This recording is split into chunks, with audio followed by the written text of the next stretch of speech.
and welcome in here, folks. We're at the 2018 NECBL All-Star Game, live on the Pregame show. My name is Quinn Kelly. I'm joined alongside by Dave Peck, Jonah Karp, and Mike Glennon, who will be on the call with me tonight for the game.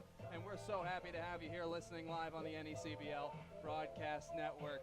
Well, guys, let's start it off. It's been a fantastic 2018 season so far in the NECBL, and I'll give it to you, Mike, our resident Northern Division broadcaster. How are things shaking out in the North? I tell you, it's become a bit of a hectic finish of this season, that's for sure. You know, Mother Nature has not necessarily helped us out. They really haven't helped out any team this year. But at the same time, Northern Division is coming down to a 4-team race right now.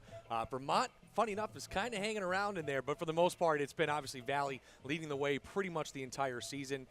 They had that hot streak for about 2 weeks where they just really set themselves apart. Sanford, funny enough, right now tied for second place with Upper Valley. In fact, holds the lead for second place by 0.003 of a winning percentage point. So there you go. But again, it's going to come down to these final 4 or 5 games over the next 3 days, and it's just going to be kind of a gauntlet really for every team. The only team that really doesn't have to play the playoff contenders is Keene. They have to play one more game against us, and that's really it. They got 3 against North Adams to finish out the season. So it's going to come down to what Sanford and what Upper Valley are able to do over the next couple of days, and that's going to go a long way. And it may come down to the final day of the regular season to really determine who those top 3 teams are. So we'll see what happens. It's going to be a fun race, I know that much. Absolutely. It's certainly very jumbled up there in that 2 through 4. On the other side of things, in the Southern Division, it's been tight from top to bottom really the whole season. The Pilgrims were in first place for a long time, just eclipsed yesterday by Ocean State for the first time in 31 days. And we've got Ocean State's broadcaster Jonah Karp in here with us. What's going on? Well, what Ocean State's doing right now is taking advantage of so many off days for Plymouth. They played, 2 games over the last week? I mean, Ocean State went on a 5-game winning streak, which was their longest all season. They won 6 of their last 7 games. They've just been winning, and Plymouth just hasn't been playing. So, as a result, Ocean State now just a half game up. That's absolutely right. And for Dave Peck with the Newport Gulls, we've got an interesting matchup here, 3 and 4. Ocean State and Plymouth Pilgrims are kind of jockeying right now for first, but a great battle brewing between Mystic and Newport trying to get that last spot. Yeah, with Newport's win yesterday, they're just a game back of the Mystic Schooners with 3 games left. Don't sleep on the Danbury Westerners, though. The Westerners are just 1 game back from Newport, and they will face off at Rogers Park tomorrow for the 6th and final installment of that matchup. And then Wednesday, August 1st, the final matchup could be the wild card, playoff game between the Schooners and the Gulls. Newport went on a 5-game win streak earlier, about last week, and it started with 2 wins over the Pilgrims at home at Cardines Field, and then 3-game skid. Their offense was really struggling, but I tell you what, the pitching has come on strong. Jake Eater was fantastic, and Nate Reiter, the closer who leads the NECBL with 9 saves, he is gone. He had surgery on his elbow. But Holden Powell led UCLA with 6 saves this past spring. He was excellent yesterday, so pitching can continue to stay hot like they have, and we'll see if the hitting can come around again. Well, Valley has locked up the top spot in the Northern Division. The Pilgrims and the Waves jockeying for it in the Southern Division. Here we are on All-Star Game night. It is a fantastic night. We'll have Cam Junker starting from the Pilgrims in the Southern Division, Andy Morales of the Valley Blue Sox starting in the Northern Division, and we're coming your way with it very soon, so stay tuned. We are very excited to bring you the broadcast later this evening.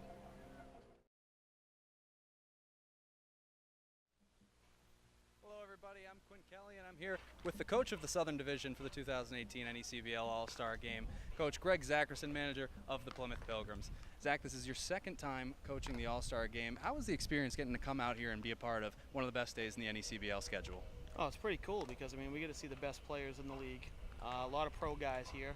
It's also the 2nd time I've been here at Holyoke. Coach, the last time was here too, so it's nice to actually know what the feel is, the layout of it is, get the guys swinging and get everything going there. So it's pretty good. You know, like I said, it's just kind of coming to the tail end of the season, so it's nice to see the guys that are still strong at this point. Absolutely.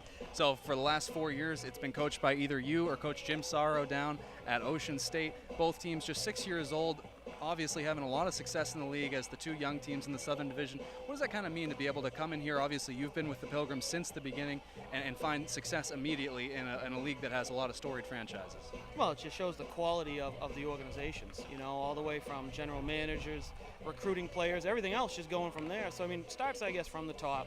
I've been lucky enough when Plymouth started with Chris Patsos. He kind of set kind of the groundwork of Plymouth to kind of get it started. So it's been really cool in terms of getting all these guys in, you know, kind of getting the relationships built with the same colleges kind of year after year. So they kind of know what type of guys we like. And I think, truthfully, a lot of times it just comes down to keeping the players happy. And we don't really get on the guys too much. I know Jim's kind of loose with his guys. I'm kind of loose with my guys.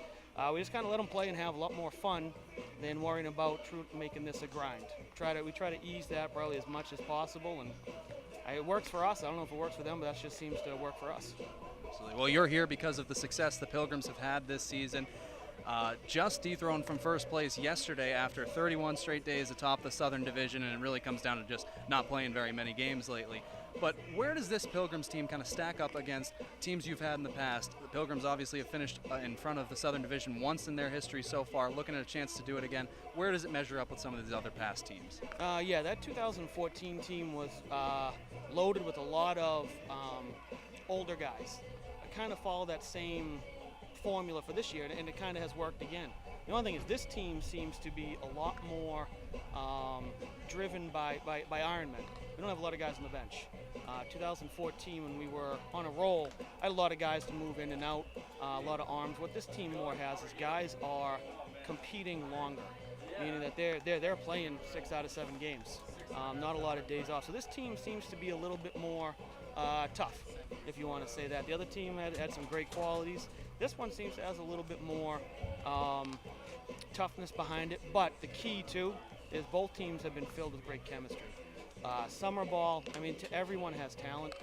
It's all about how the guys get along, how much fun they have on the bus trips, how much fun they have with stuff like that. Because the truth is, without that, everyone's talent, everyone just plays, and everyone's good. But the teams that usually finish at the top, and those two teams have been great kids filled with chemistry, and everyone gets along. Absolutely. Well, the Pilgrims will have it down here. 6 games remaining for them. Ocean State with 3 games. They'll be trying to take first place. They were in it when the All-Star game set up. That's why Coach Greg Zackerson's here coaching the South. Thank you so much for the interview, Coach Zackerson, and good luck tonight. Thank you. Appreciate it.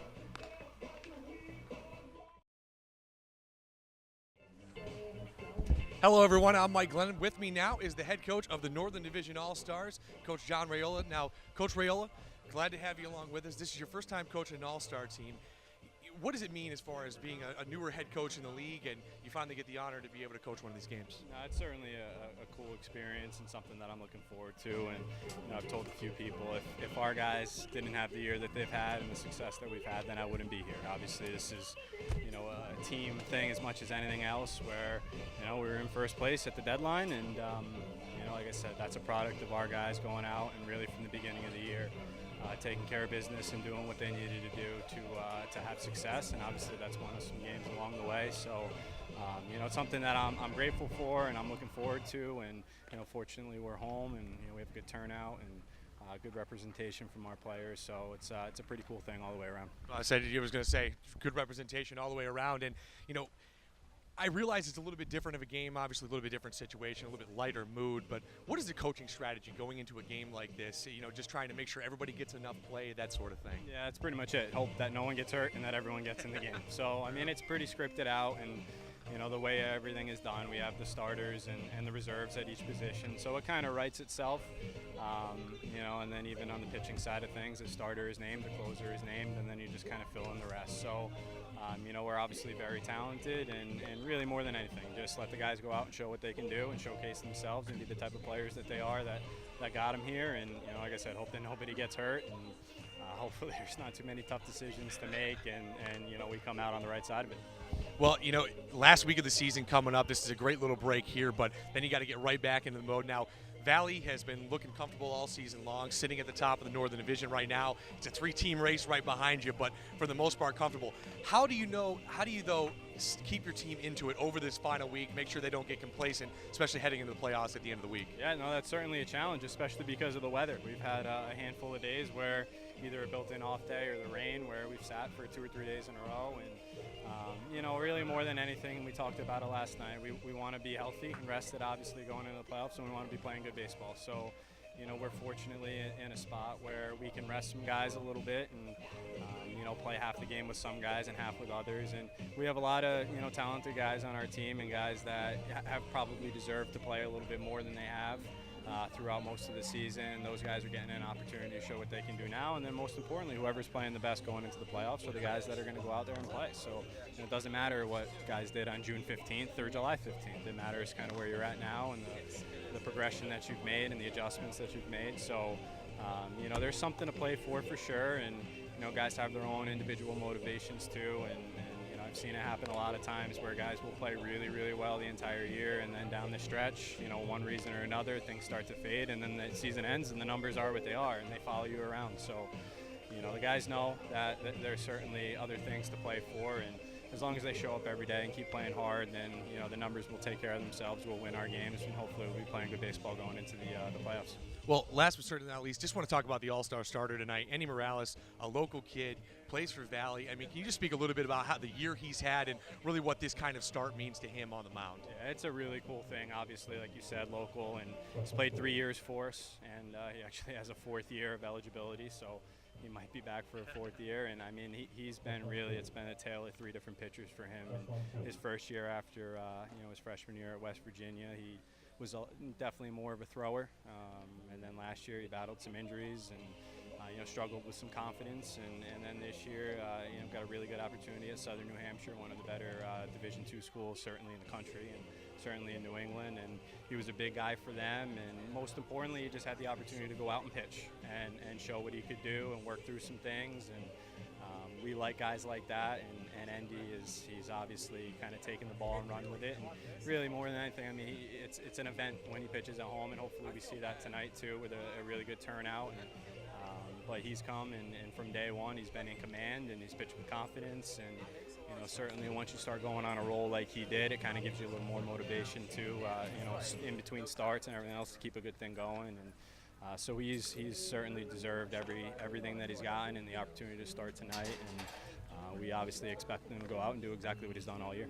Well, last question. Anybody to keep an eye out for in this squad? I mean, obviously they're all All-Stars, so keep an eye out for everybody. But anybody in particular that kind of caught your eye that doesn't play for Valley in this game here? I mean, there's so many good players up and down the lineup, and you got a good one in Riser for sure. And in terms of just a complete player that can go and get in the outfield and is a tough out, really tough out. But like I said, you got so many guys up and down, and I'm trying to figure out where these guys, they all hit 1, 2, or 3 in their order for the most part, and unfortunately I can't have a 9-3 hitter, so try to just kind of piece it all together. And every year it seems like there's sort of a under the radar guy that goes out and does something special and showcases himself, and I would fully expect this year to be just like that.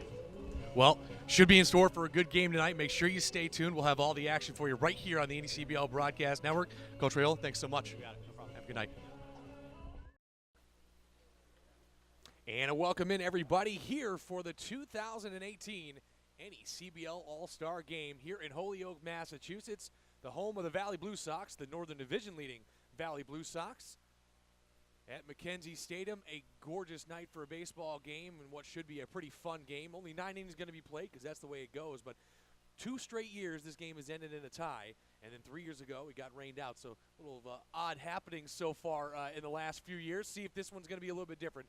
Alongside Quinn Kelly, I'm Mike Glennon, and I'm so happy to be a part of this, Quinn. This should be a really fun time. Absolutely. You talked about it earlier when we were doing the skills competition. It really is just an incredible honor to be able to do this, be a part of such a great league that is the NECBL, and to be able to represent him here and to be alongside you, Mike, is an absolute pleasure. And I'm so looking forward to what's going to be just about the best baseball game you're going to see all season. Oh, absolutely. And again, best talent that there is in one of the best collegiate baseball leagues in the country.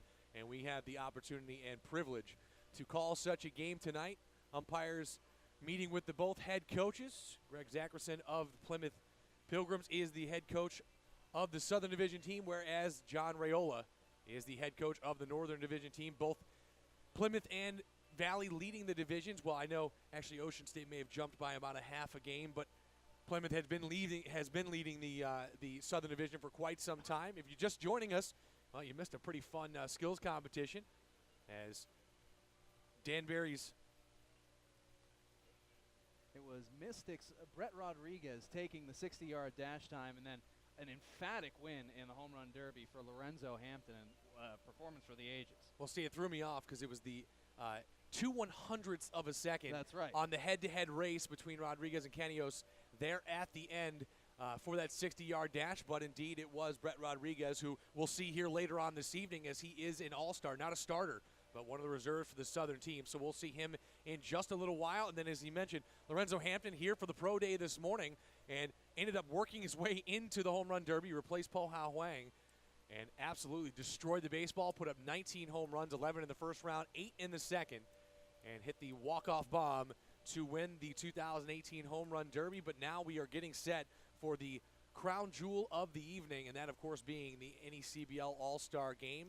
The Northern Division, because it is a Northern Division host, will be the home team, whereas the Southern Division will be getting the first licks at bat. And again, in this kind of game, we'll see different mixing up of players in and out. So every coach is different. Quinn, I know with the way John Raiola has it, he's not 100% sure on when his guys in the field are going to be coming in, but he already has his pitching lined up and set and ready to go. And I know Zackerson is much the same for the Southern Division. Yeah, absolutely. He's got the pitching lined up, and he does, for the most part, have his fielding lined up. He's kind of taking an interesting approach.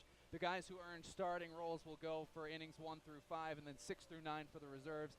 But as we know here at the All-Star Game, there are 3 catchers on each side. So what Zackerson will do is every inning it will be a new catcher as he'll cycle through his 3, Antonini, Parrish, and Cruz. They'll take 1, 2, 3, 4, 5, 6, 7, 8, 9, each just taking one at a time. And his logic on that, just so that they get a chance to work with the guys that they're going to see pitch in the game, throwing their bullpens. So they'll have an idea of what that guy's throwing to him. They'll be a little bit more familiar out there. But other than that, about what you'd expect.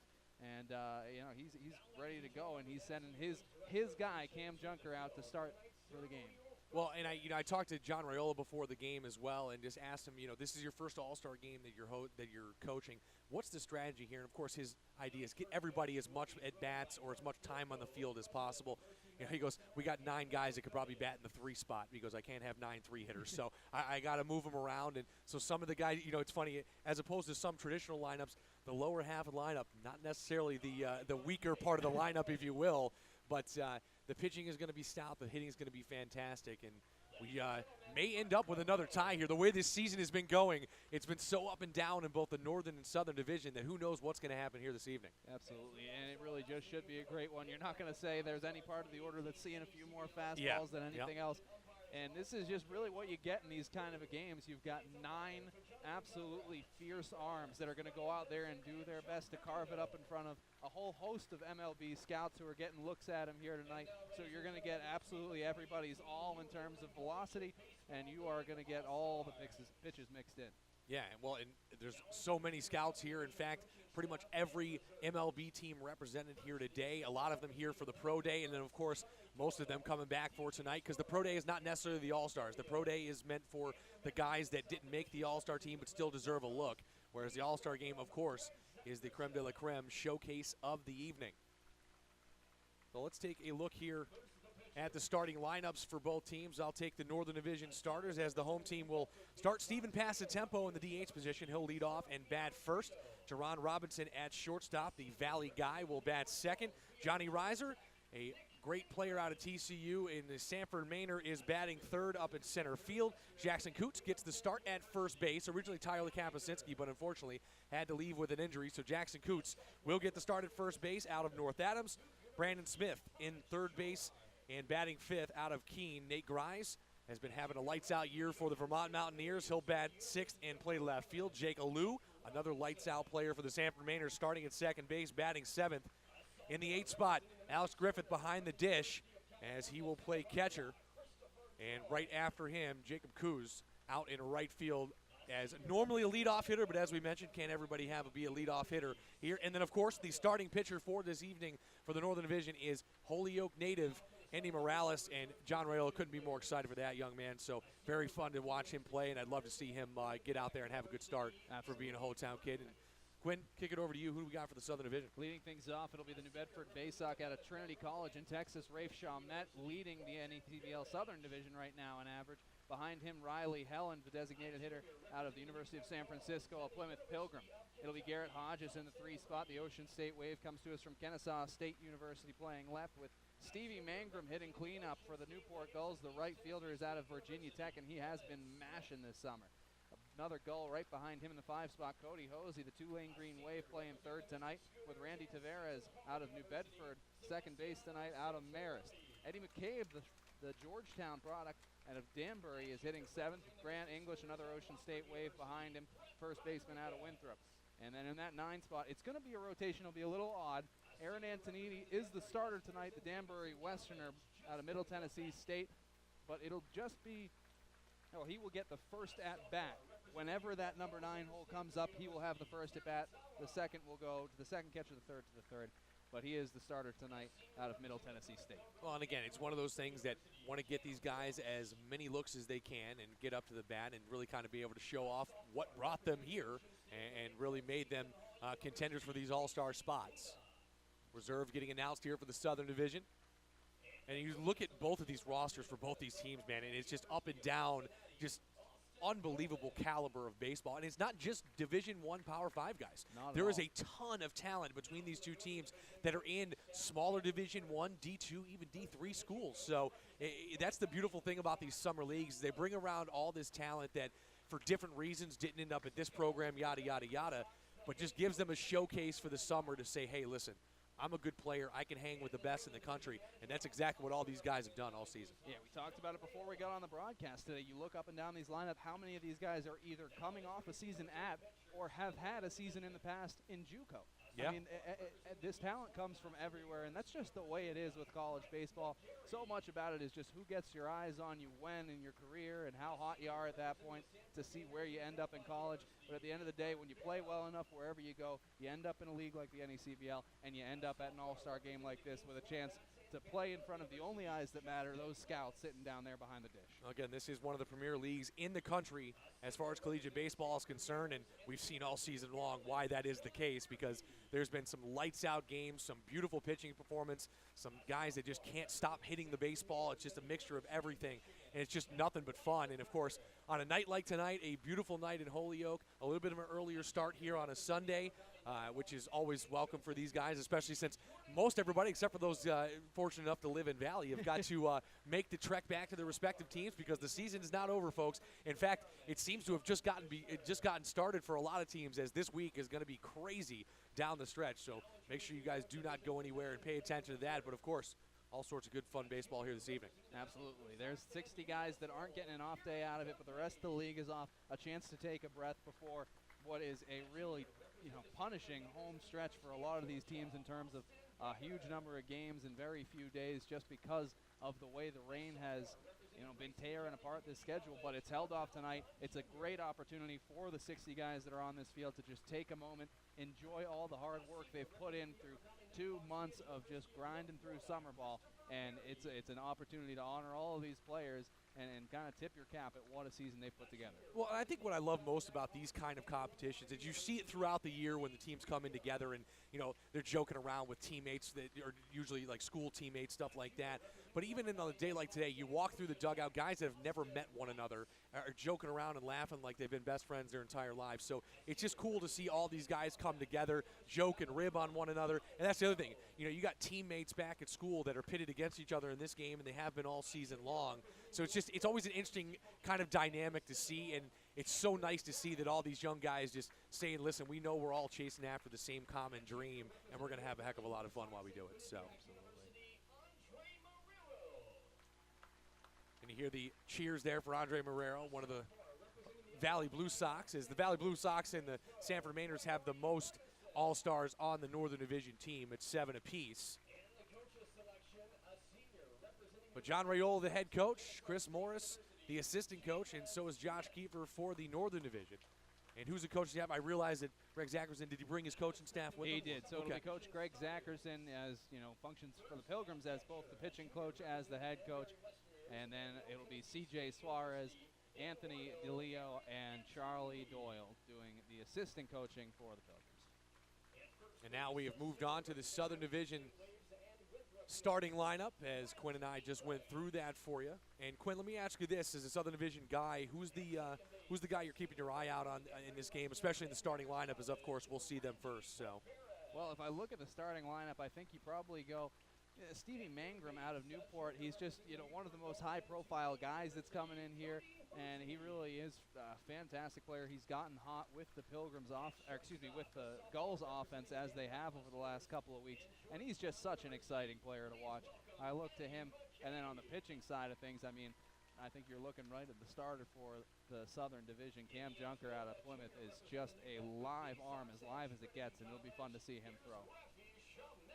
Well, and for the Northern Division, I'd say probably keep an eye out for a couple of different guys, but really it's Johnny Reiser and Brandon Smith. Brandon Smith has been tearing the cover off the ball, leads the league in RBIs right now with 44, but I don't mean to be partial to Johnny Reiser, but it's kind of hard not to be when a guy that's that talented plays for the team that you call for. And, just watching him all season long, he, top to bottom, may be one of the most complete players in this league, and that's saying a lot because there's a ton of great guys in this league, but in my mind, for sure, top 15 rounds, maybe better than that, depending on the year that he has. But you mentioned JUCO. That's exactly what he did. Went to Blinn College down in Texas, ended up transferring over to Texas Christian University, and worked his way into the starting spot at TCU. Not easy to do, but that JUCO year just really helps out a lot of these guys. And I think much to the dismay of some college coaches, I think even they would tell you, that's the route to go right now, is get yourself discovered. You can see yourself, different places can see you in different ways now, not just with Summer League, but with transfer to JUCOs. You spend a year there. We have a guy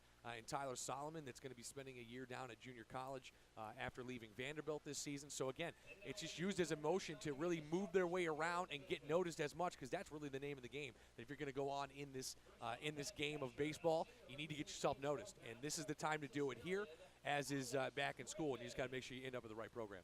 Absolutely, you do. Well, you mentioned that there, that Reiser came from Blinn, went to TCU, got a starting job. There's, interestingly enough, an all-star on the other side in Colton Parrish, catcher for the Pilgrims, who did the exact same thing. Teammates at Blinn College with Reiser, teammates at TCU, won a starting job in his first season there. I mean, it's just it's incredible. We talked about it. And they were battling with each other at Blinn for the home run title down there. Yeah? That's right, they were. Well, we have them. Just an incredible job here. I mean, yes. You get to come here a couple times a year for me from the Southern Division. I know you've had a few more chances to experience it, but the Valley crew over here in Holyoke does a fantastic job of putting on great game days, and they've done it again here with the All-Star. It's their second All-Star game in the last 4 years, and they have done a fantastic job playing great hosts to, as you said, kind of the creme de la creme of the schedule in the NECBL. Well, and that's the thing, a great turnout, too, and it really has been that way since the doors opened at noon. People have just been steadily filling in and stuff like that, so the atmosphere is definitely right for a night like tonight. And you hear Nate Grice getting introduced there. Home plate umpire and 4-umpire crew here tonight. Usually in these games it's a 3-umpire crew, but a full 4-umpire crew here tonight, so we have one at every single base, which is always better on the check swings. That's the thing that always kills me, is when they check to the second base umpire in the check swing, it's like, well, how is he supposed to see any better? That would be nice to see.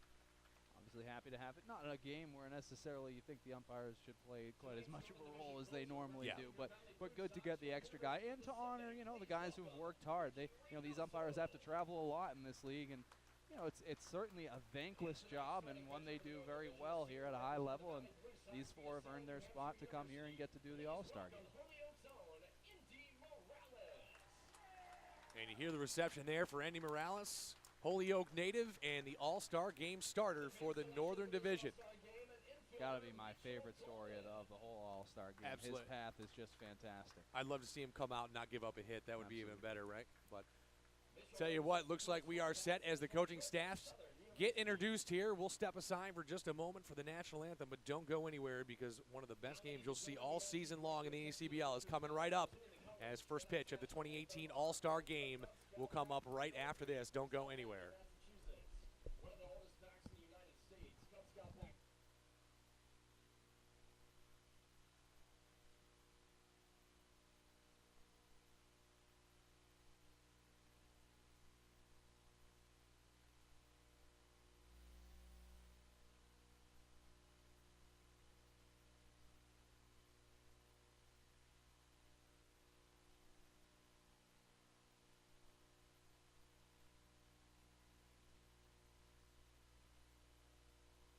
The 25 history of our league.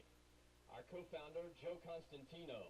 In 1993, he and fellow co-founder, former Cincinnati Reds outfielder and National League MVP George Foster envisioned a summer league in New England where college players would have a chance to develop their skills in front of MLB scouts. That dream became a reality, and 25 years later, the New England League is more prosperous than ever. The 2018 New England League season will be played in Joe's memory. All players and coaches will pay tribute to our co-founder by wearing his initials on their caps all summer long. To commemorate Joe's legacy and all that he gave to make the New England League a reality, we ask that you join us in honoring our co-founder with a moment of silence.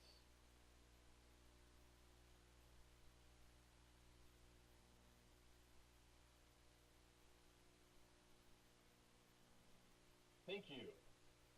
And now, ladies and gentlemen, please remain standing as we honor America and those who serve and have served to protect its freedoms with the singing of our national anthem. Singing tonight's national anthem will be longtime Blue Sox anthem singer Bill Squires.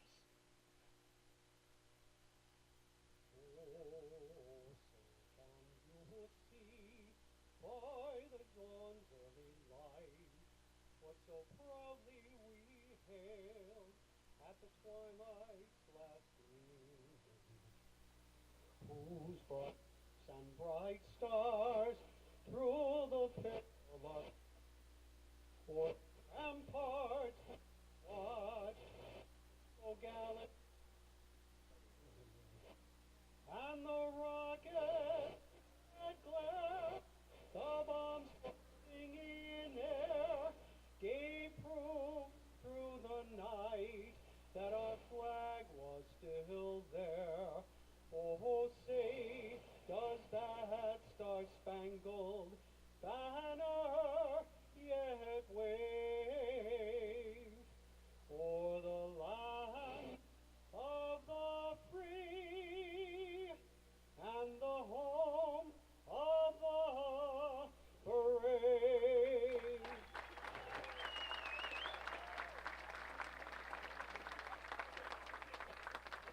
Ladies and gentlemen, Bill Squires.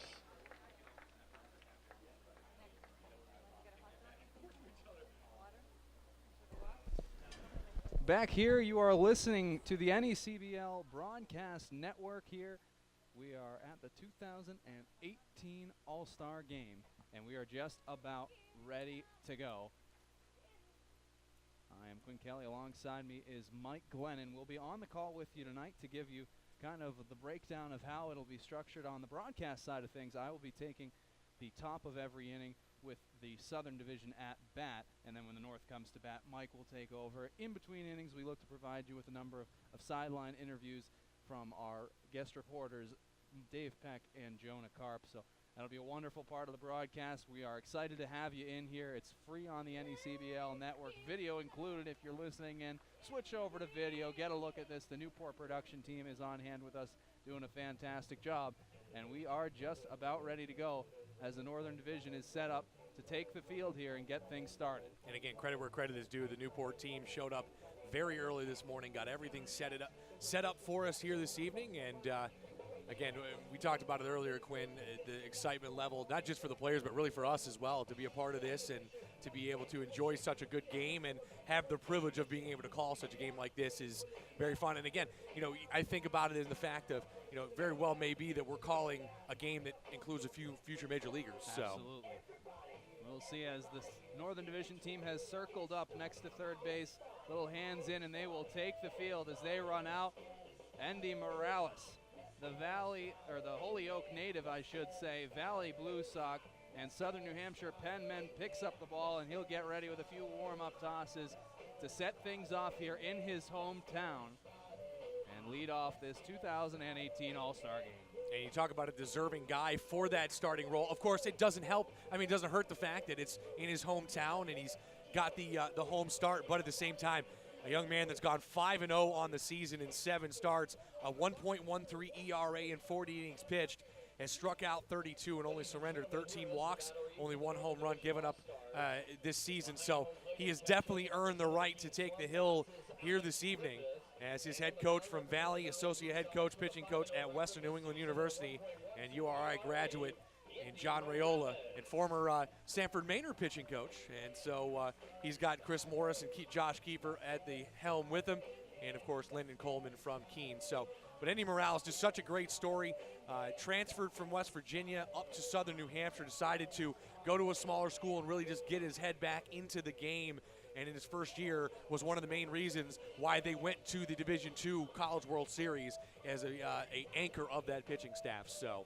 Absolutely, and he'll be a huge fixture there again. I read a lovely story about him, a part of an interview that he did for a local newspaper around here in Holyoke, just talking about kind of the process that he went through, you know, after committing early to UMass Lowell and being kind of told, all right, well, you know, you've got plenty of options, don't commit so early. He ends up going to West Virginia, loved that big town feel down there in Morgantown, thought that he was going to get a chance to, you know, kind of be a guy down there, and, you know, whether it be a few injuries, a couple of this, couple of that, it just didn't work out that way. Comes to Southern New Hampshire, and he is that guy. It's a spot that he thrives in, and here he is today in the biggest game on the calendar year for the NECBL.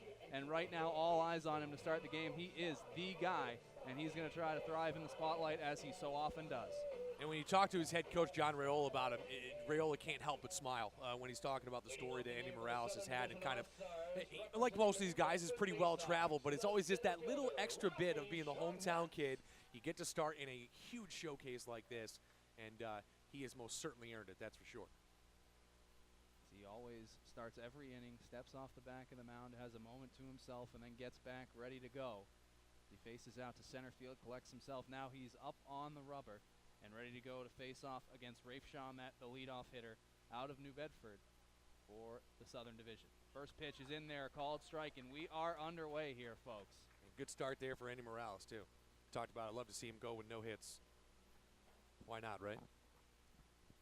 So his 0-1 here now to Chalmette. Big swing and a miss, gets the fastball by him, quickly 0-2. And Rafe Chalmette, a guy out of Trinity College, .392 batting average with 67 hits, 4 home runs, and 13 doubles. And he's been just as hot this season here in the NECBL, .379. That one misses upstairs. Morales leaves it up and away. And Chalmette right now atop the NECBL Southern Division in batting average. He waits the 1-2. Morales kicks and deals, and this one is popped up. It's shallow out to center. Ranging out from short is Robinson, but he will be called off, and the center fielder Reiser comes in to make the catch. One away. And that's a good job by Reiser, running in there, making the call off. I think he waits the 1-2. Morales could have got that, but at the same time, you got the momentum running all the way in from out there. You might as well call it off and make the play. So good job there. So now it'll be Riley Helland doing the designated hitting tonight, as he does most often for the Pilgrims. Out of the University of San Francisco, he's having a fantastic season after joining the team a bit on the later side. He has torn it up. First pitch in for Morales is going to miss low. And he was second on the team in San Francisco in hitting this season, .329 batting average, 73 hits. And that's the thing, you can look at the numbers that some of these guys put up at school. It's just outrageous. It really is. Waits the 1-0, now Morales misses again. So he falls behind him. And the most common theme you're going to hear tonight is the fact that most everybody in these lineups has a +300 batting average. So it really is incredible. You look at the talent littered up and down these rosters. So Morales now, as a check swing from Helland, ends up taking a ball. So count runs to 3-0 to the designated hitter, who hits kind of unconventionally as far as designated hitter goes in the 2 spot. Yeah. Well, a kid that, again, has some legs underneath him, does Helland, so he can move out of the box, and he's got a good enough swing to really kind of find a gap somewhere. Takes that 3-0 in there for a call and strike. Yeah, Helland, a switch hitter, which has been such a huge help to the Pilgrims. They've got 2 everyday pieces of their lineup that are switch hitters, so they do a really good job matching the lefties and righties, and that's been a big part of their success. Now the 3-1 from Morales. This one swung on and popped foul and out of play. That was a good pitch. I mean, it was outside, and it kind of tied up a little bit there, did Helland, and just kind of popped it up out of play. So good way to battle back into this count by Andy Morales after falling behind 3-0. Helland had no luck against Morales. No Pilgrim did when he squared off against them in what at the time was a matchup of the 2 top teams in the league. Morales went 6 shutout against the Pilgrims. Trying to set down Helland here now, but the payoff pitch is inside. So we have our first base runner of the game as Riley Helland works a walk and trots down to first.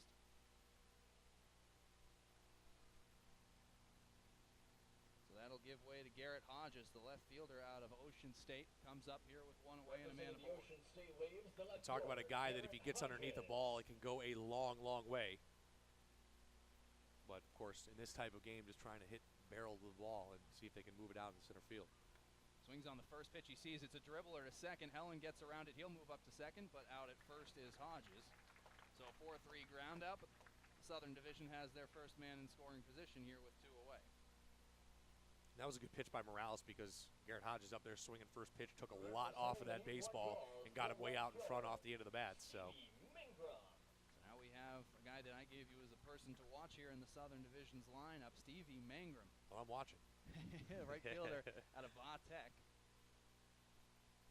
He is a big name here, drafted out of high school in the 28th round by the Sox, but Red Sox, I should say, as that one's taken upstairs. Realize we're not quite as much of a local broadcast right now. Yeah, that's more true. National. Yeah. So the Boston Red Sox took him out of high school, elected to go on to Virginia Tech and had a lot of success there, and will be a senior in the fall. The 0-1 to him. Swung on, this one's hit down the line at third. It backs up Smith, but he stabs it and fires across. So outside of the walk, a pretty clean inning for Morales. So the hometown boy gets it done in the first, and we will head to the middle of the inning, likely send it down for an interview. We're going to the bottom of the first. Scoreless ball game. North coming for their first at-bats in the 2018 NECBL All-Star Game. Welcome back into the NECBL All-Star Game here in Holyoke, Massachusetts. Ready for the bottom of the first as the Northern Division will get their first hacks. As we mentioned before we went to the break, a relatively harmless inning for Eddie Morales. Did issue a walk, but that runner didn't get past second base as he got a fly out and 2 ground outs. So a good first inning of work in the Holyoke natives debut here for the All-Star Game, and that will bring up Stephen Passatempo, the DH, the starting DH out of Winnipesaukee, the lone Muskrat on the All-Star team, as he will face Cameron Junker, who's just been unreal this season for the Plymouth Pilgrims. First pitch is swinging on Passatempo. Passatempo, not a guy that is going to wait around and wait for you to bring him a pitch. He's going to go right after it on the very get-go. Yeah, Junker leading the league right now and wins 6-1 record for the Pilgrims this summer. As he's ready for the second pitch, curveball in, breaks down and away from the right-handed hitter. Nothing Passatempo can do there. Passatempo coming in hitting .301, 569 slugging percentage, 26 RBIs, 23 runs scored, and 9 home runs. But he finds himself down 0-2 here to one of the better pitchers in the league in Cameron Junker. Up and in, says the home plate umpire, and that'll make it 1-2. Passatempo, a guy who has, when you talk about, this is a term that Coach Greg Zackerson uses, just a dude, an absolute guy. He has been a stalwart for UMass Lowell, starting in 151 of the 153 games over his 3 years. Yeah. And a draft pick himself out of high school as that ball comes in and strike 3 called. So a nice start to the inning here for Junker as well. Strikeout looking, gets his night going in his All-Star Game debut. And that will bring up Jerron Robinson here. Yeah, Junker, second-year Pilgrim. He led the Southern Division in strikeouts last year, but also led it in walks. He's much improved this year. 46 strikeouts to just 16 walks. With a 2.33 ERA, he has been excellent. Jaron Robinson steps up to the plate, takes the first pitch for a strike up and in, as that looked like a breaking ball there. But Robinson leading the Valley Blue Sox in hitting out of Murray State. 52 game played down there this year. He hit 246. Here he's batting .353 on the summer. As second pitch comes into him, that one too high up though, and it makes it 1-1. Yeah, leading. I mean, the Valley out in first and by really a wide margin, and he's leading them in so many offensive categories. And one of the biggest stats for him is 19 walks compared to just 13 strikeouts. So not a guy that K's a lot, but beautiful pitch there from Junker as he got him out in front early on that one. And it makes it a 1-2 count. So a threat of a strikeout here, and maybe back-to-back strikeouts to start the game for Cam Junker. As he'll take a step off as Robinson was taking a second to get back into the box. And those some nifty cleats out there for Junker. Of course, those being the Notre Dame specials, if you will. That's right. As he will rock and fire here on the 1-2 pitch. He struck him out there, swinging on the high heater. And 2 up, 2 down via the strikeout. Cameron Junker going right to work as he has all season long. And that will bring up Johnny Reiser, the pride of the Sanford Mainers, as the 2 guys starting for the Sanford Mainers here tonight lead the team in average apiece, as Johnny Reiser steps up to the plate, batting .313 on the season. 12 doubles, 5 home runs. Both lead the Mainers, as do his stolen base totals, as he has stolen 14 bags on the year. First pitch comes in, hits the outside corner, strike one. Well, I'll tell you what, Cam Junker is going about it exactly how you're supposed to do it in an all-star game. He's just loading up the box, firing in strike after strike, and he's letting loose, and he's got a fastball that can run up. He's topped out at 96, so when he gets going, got a great velocity, great stuff secondary to bring with it. Misses low there, evens the count up at 1-1, but you're right. I think the Notre Dame coaches have to be drooling over themselves right now with what he has shown this summer and the potential that he has. Yeah, he was mixed in as a weekend guy last season. Kind of fell out of that role with a tough end, but he's going to be the Friday guy next year. Big rip there on the 1-1, and it makes it 1-2 as that ball was into the dirt, but so obviously something about these pitches here early on. And, of course, in a game like this, guys are going up free swinging because not worrying about their average and just trying to put a bat on ball here. But trying to get his third strikeout of the inning and retire the side via the K on the 1-2. Fouled off, will do one more pitch. So getting past keeping it a 1-2 count. Both strikeouts have come via the 1-2 count, but at least Johnny Reiser buying himself one more pitch here. Reiser out of Cypress, Texas. We mentioned went to Glenn Junior College and then ended up at Texas Christian, where he is the starting center fielder. 1-2 pitch again into the dirt, makes it 2-2. So good at bat here. As the number 3 hitter with 2 away, trying to get something started for the Northern Division, which in this game, getting something started is going to be a little bit easier said than done. Yeah, right, absolutely. With the kind of pitching that is on the hill for both sides tonight. Set for the 2-2 pitch. Just missed, said the home plate umpire there, as Cam Junker was already making his way back to the dugout. Yeah, he was ready to call the bookend on his evening. So a full count pitch upcoming here. Making him work is Johnny Reiser if he's going to get that third strikeout of the inning. Payoff pitch. Grounded to the left side. Easy play over there for the shortstop in Eddie McCabe, and he throws a strike over to first base for the third out of the inning. So 1-2-3 goes the Northern Division, including 2 strikeouts for Cam Junker. A great start on the mound as you see the ground out there that ended it. We will go to the bottom, to the top half of the second here, still scoreless and no hits on the board for either side. You're listening to this game on the NECBL Broadcast Network.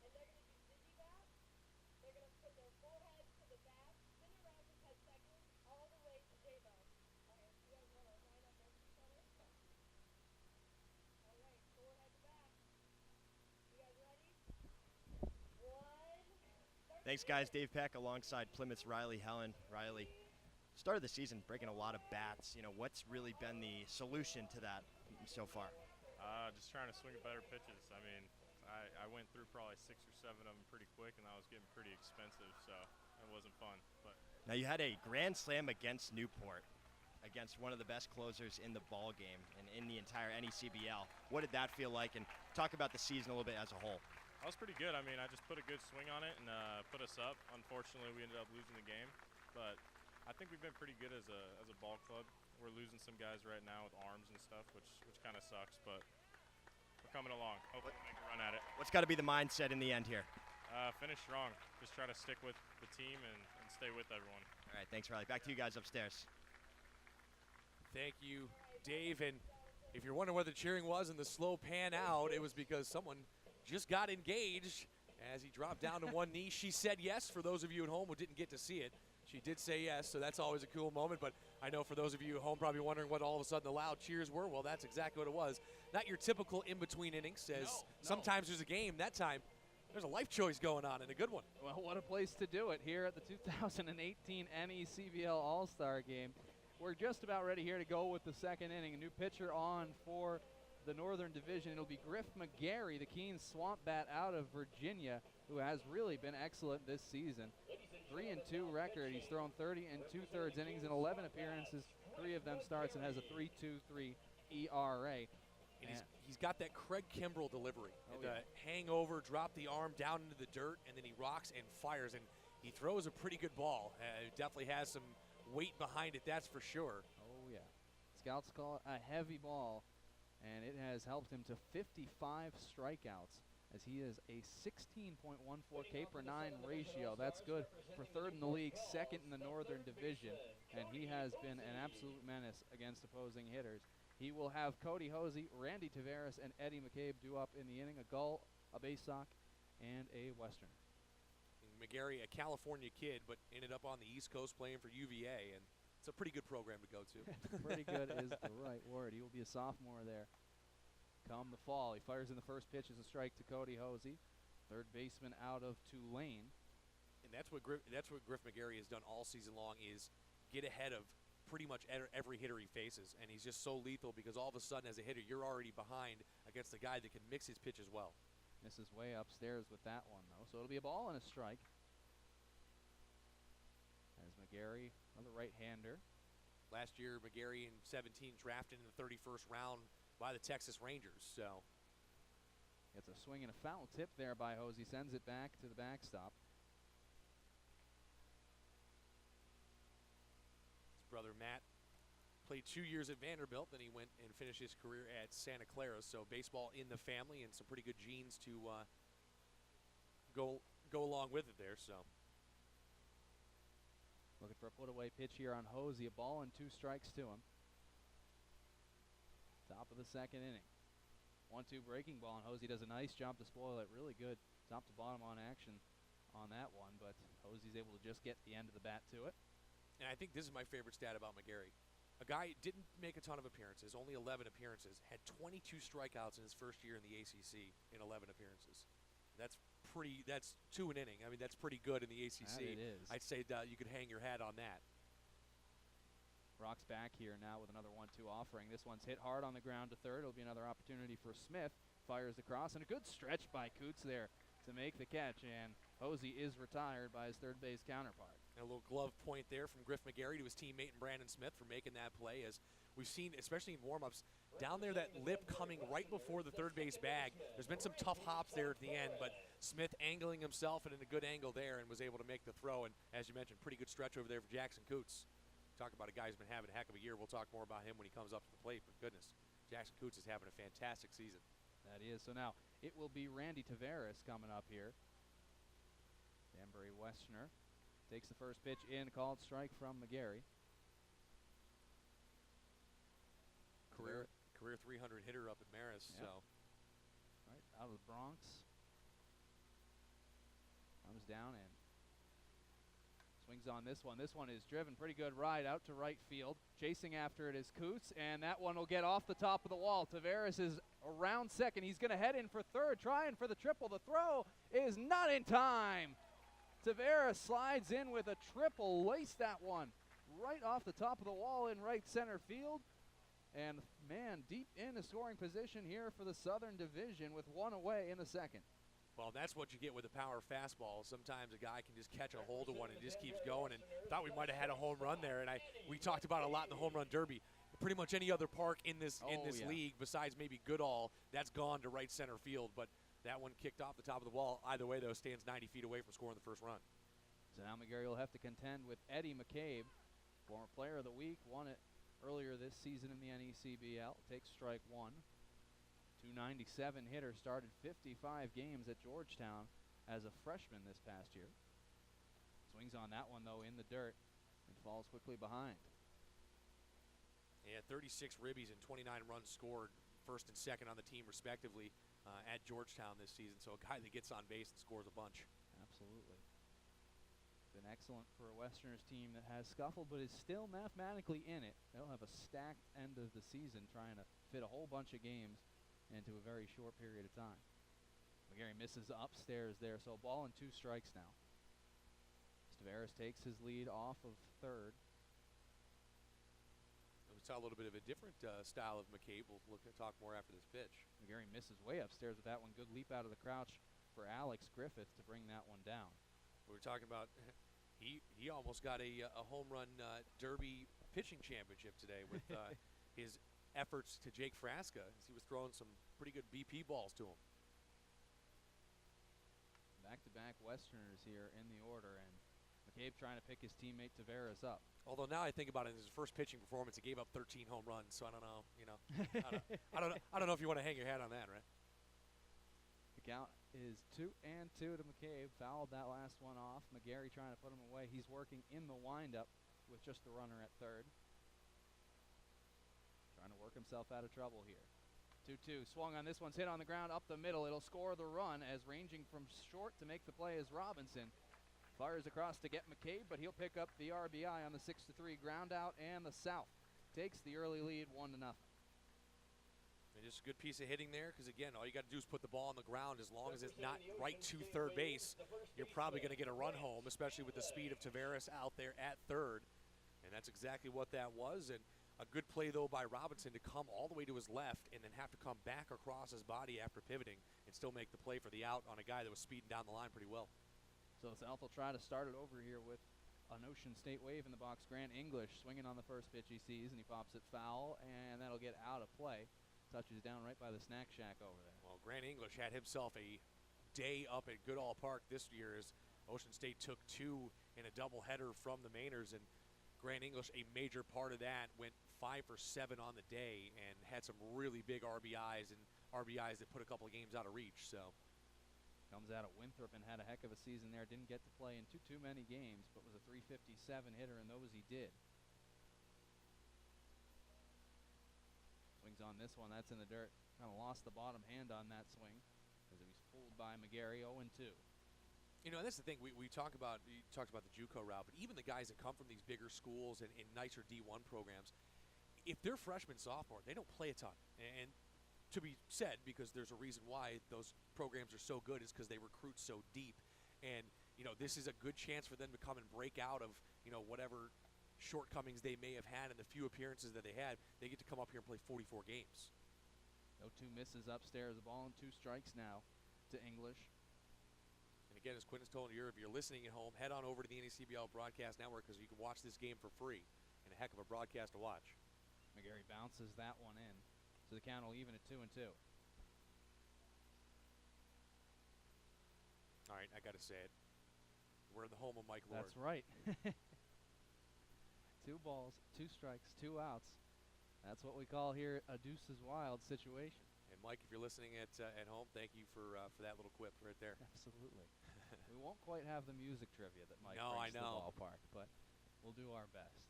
2-2 offerings fouled off. English stays alive here. I will say I look forward to coming here all the time because I always get to learn new things about like 70s, 80s bands that I never knew. It's crazy. The memory on Mike Lord is just savant level. It's impressive. Always fun. The Pilgrims still have to make their trip. They'll be back here 2 days from now. All right. Well, we got to be back on Wednesday, so. There you go. So we've got another opportunity each to work with the one and only Mike Lord. We wanted to have him up here today, but unfortunately he couldn't get off of work, so. Sure he's listening, though, or watching at least, paying attention at home. Hope so. 2-2. Swung on. This one is hit fair down the first base line. Just sneaks inside of the bag. English will turn around first. He's going to head into second. And it's another extra base hit for the South. A stand-up double for Grant English here with 2 away. And good piece of hitting. 2-2 count. Got a bit of a hanging breaking ball there and then just pushed it right down the first base line. Had enough spin on it to keep it inside the bag. It was close, but good job there. So we will see Aaron Antonini, who comes up. As we talked about, the catcher will get the first at bat from the 9-hole. The next one will go to Colton Parrish and then Anthony Cruz after that. But for now, the Danbury Westerner, the third to bat, as the bottom of this order is Danbury heavy for the South. And Antonini gets ready to go. Left-handed hitting catcher. Trying to bring in another run for the South. Big lead off of second for English. McGarry's pitch, that one's bounced in and it'll get by, overthrew that one, and up to third goes English. And Danbury just trying to keep their hot day going. Had the 60-yard, well, almost won the 60-yard dash. Could have won the home run derby, and now they're trying to get those runs home here and see if they can put their team up early. We talked about Danbury guys jumping out early. That's it. We've seen it here. 2 finalists in either event, and now the first run to score, the first RBI earned, both by Westerners. Here we are, 2 outs in the top of the second inning, a 1-0 ball game with the visiting South out ahead of the North. Ozzie led off the inning with a ground out before Tavares ripped a triple off the top of the wall in right center. Brought in by his teammate McCabe on a ground out, and then a 2-out double for English, who now stands at third after the wild pitch. 1-0 count here as McGarry fires in, misses upstairs to Antonini, and he falls behind 2-0. One thing I've noticed about McGarry in this, he is a little bit tight, and he's really kind of leaning back a little bit too much, and when he's coming down with his plane, he's automatically leaving that ball up a little bit high. This one is swung on, and that one is over the head of Coots, down the line again in right. Around first and heading into second, make it back-to-back doubles. No, he's going to try for a triple. No, he'll hold up. Smart move there, rounded second, but the throw came in.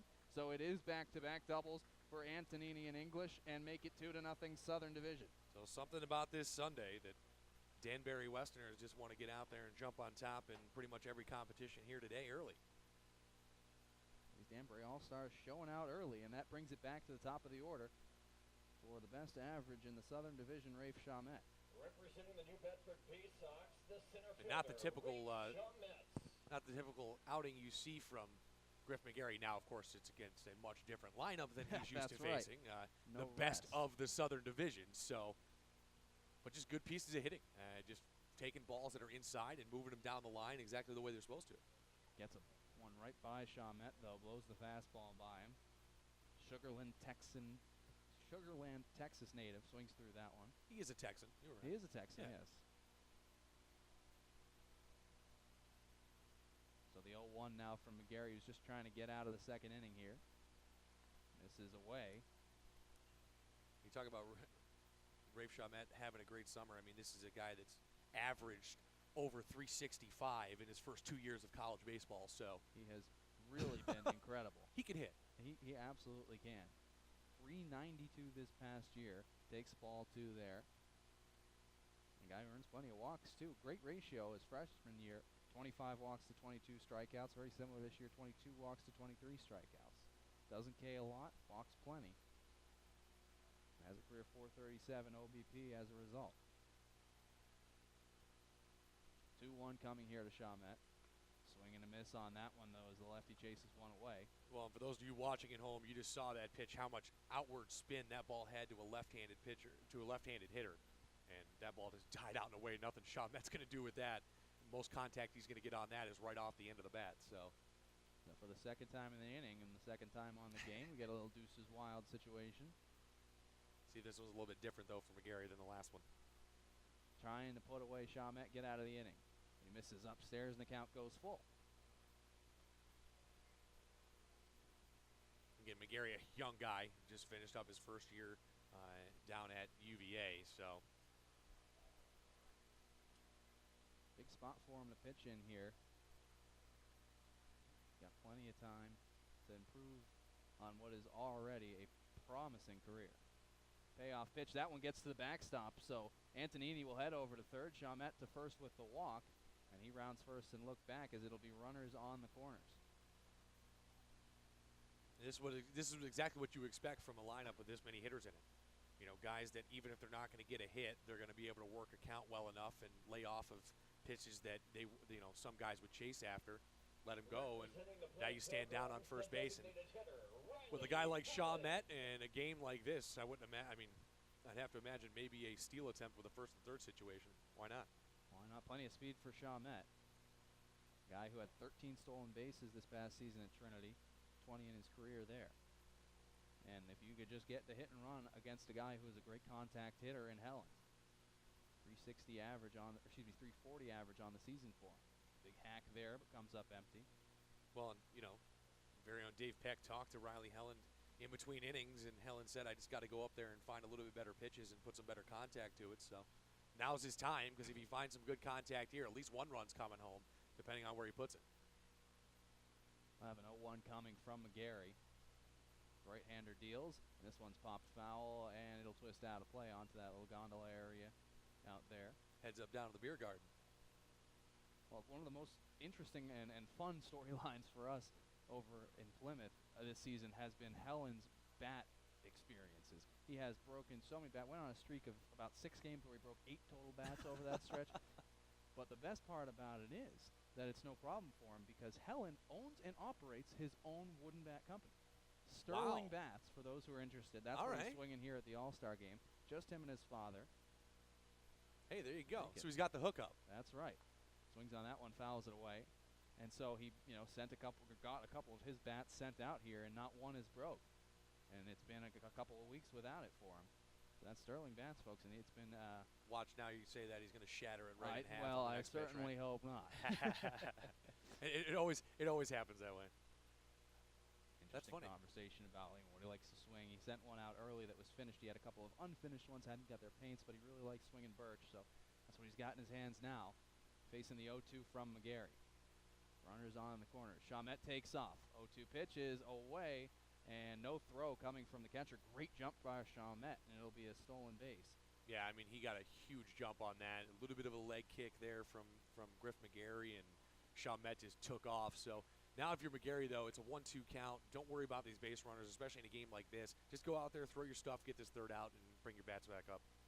We've got a keen battery team here with Griffith doing the catching, but couldn't help out his teammate there.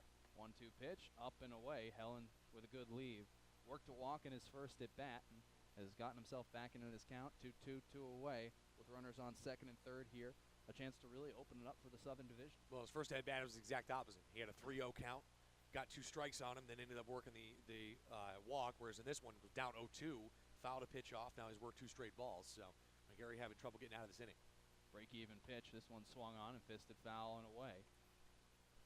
Helen has done a great job all season of just fighting hard in his at-bats. Even if he gets behind, he is a guy, I can't even tell you how many 10-pitch at-bats he's had this season. Well, despite the woes of Sanford's offense over the last couple of weeks, that's one thing that they've really improved on is battling deep into counts. And that's the thing. You basically make the pitcher make a mistake because eventually they're just thinking, okay, I'm either going to put one in the dirt or you're going to have to swing at this right down the middle. Another 2-2 offering coming here from McGarry. Pitch is taken upstairs, make it 3-2. So Helen with a fantastic eye of the dish. It's laid off and let this count run full. That's a tough pitch as a left-handed hitter to lay off of. A little bit elevated fastball, not too elevated, so it wasn't like it was just way out of the zone. But a good job there. And Helen sticking to his word here at least and trying to work a little bit better at bat than he had his first time around. Helen 4th in the Southern Division with that .356 average and a great OBP to match it. Awaits the payoff pitch. And that one's upstairs, so he works a second walk of the evening. And you got to give him credit, I would say, because you come to a game like this, and really it's a showcase. And what you want to do is you want to get all of your opportunities to take your swings and take hacks. But Helen, after getting down 0-2, had a lot of close pitches and didn't try to overextend himself, just waited and got the walk that will eventually chase will chase Griff McGarry from this game. So we'll get a new pitcher. And I know McGarry's probably going to be frustrated, but Eddie Barham coming in, we know he's one of those guys we talked about with a smaller school, but what he's been able to do this summer in Eddie Barham, and he will take the mound right now to replace Griff McGarry and try to get this elusive third out, and then I would imagine we'll see him once more, which his scheduled inning was the third inning anyway. So 0-2 record for Barham on the season, 1.38 ERA with 32 and a third pitched. He struck out 44, walked just 12, and only 17 hits. He has been fantastic, and you've had a first-hand seat to that. He's been under 1 ERA for pretty much the entire season until his last start when a tough call got a 2-run double around on him. Other than that, though, that is pretty much the biggest hit he's given up since he's come in to pitch this season. And a guy that goes to Adelphi University, it's funny, the starting pitcher here tonight for the Northern Division, a guy out of Southern New Hampshire, a Northeast 10 conference guy in Division 2, and a Northeast 10 rival in Adelphi here, and Eddie Barham stepping up. But you mentioned it, again, comes in with a 1.38 ERA, but don't let that mislead you, because again, he's been his entire season under 1 pretty much. Had the lowest ERA in the league for most of it, and unfortunately has been saddled with 2 losses, and it's just been a matter of when he's pitched until. One of those losses coming in 8 innings of pitching, 10 strikeouts, 2 hits surrendered, and the Mainers ended up losing because, of course, that was Cooper Bradford's 11-inning no-hitter. So I told him after the game, I said, dude, who cares about that loss? Yeah. I mean, come on. You pitched your heart out on that one, and he agreed with me. So just an incredibly positive kid, loves life, and just enjoys what he's doing. He just loves going out there and throwing the ball. Yeah, absolutely. As tough a luck as you can get there. He's been fantastic at Adelphi. 147 strikeouts and 170 innings over his 3 years. As he gets ready here, big swing and a miss to lead off. It will be Garrett Hodges. And that's the one thing that he has, is he throws about low 90s fastball, but his splitter is about 82 to 84, and it just drops off the shelf, and it's almost impossible righty or lefty to hit. Gets a big swing and a miss again there from Hodges, and he's trying to make quick work of the Ocean State wave. Well, you're talking about a ball that comes in same arm action as the fastball and starts about belt high. Next thing you know, it's at your shoelaces, and it's got just as much speed. Goes to it again, and that one's just fouled off by Hodges. So he stays alive. The count remains 0-2. Bases are filled up with Southern Division representatives. Aaron Antonini is at third, Rafe Chalmette at second, and Helland at first. The latter two working walks. Antonini and RBI double ahead of him. So the 0-2 coming here from Barham. Fired in and fouled away. That was a good pitch in and up on the hands of Garrett Hodges. And we talked about a little bit elevated fastball, sometimes hard for lefties to lay off of.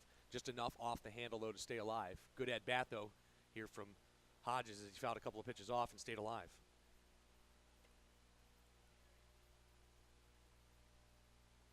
Working out of the stretch here with the bases loaded up. Looking for that put-away pitch, another 0-2 offering. Swung on, in, missed, in the dirt.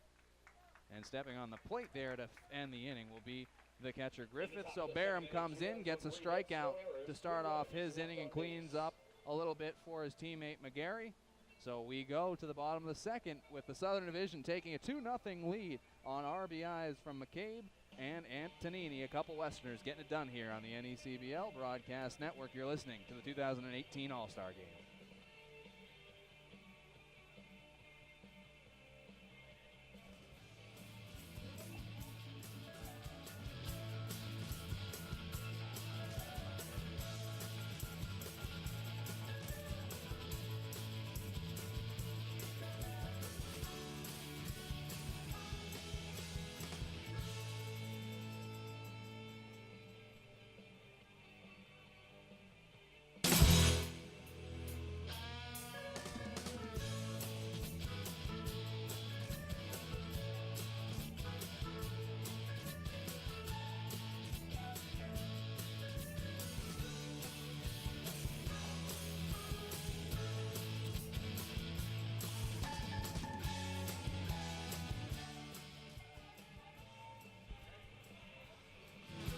Hi there, folks. I'm Colin Quinn. I'm here with Keene Swamp Bats Mitchell Golden. Mitch, named the 6th player of this All-Star game. How do you feel about being named to the All-Star team? Oh, it feels great.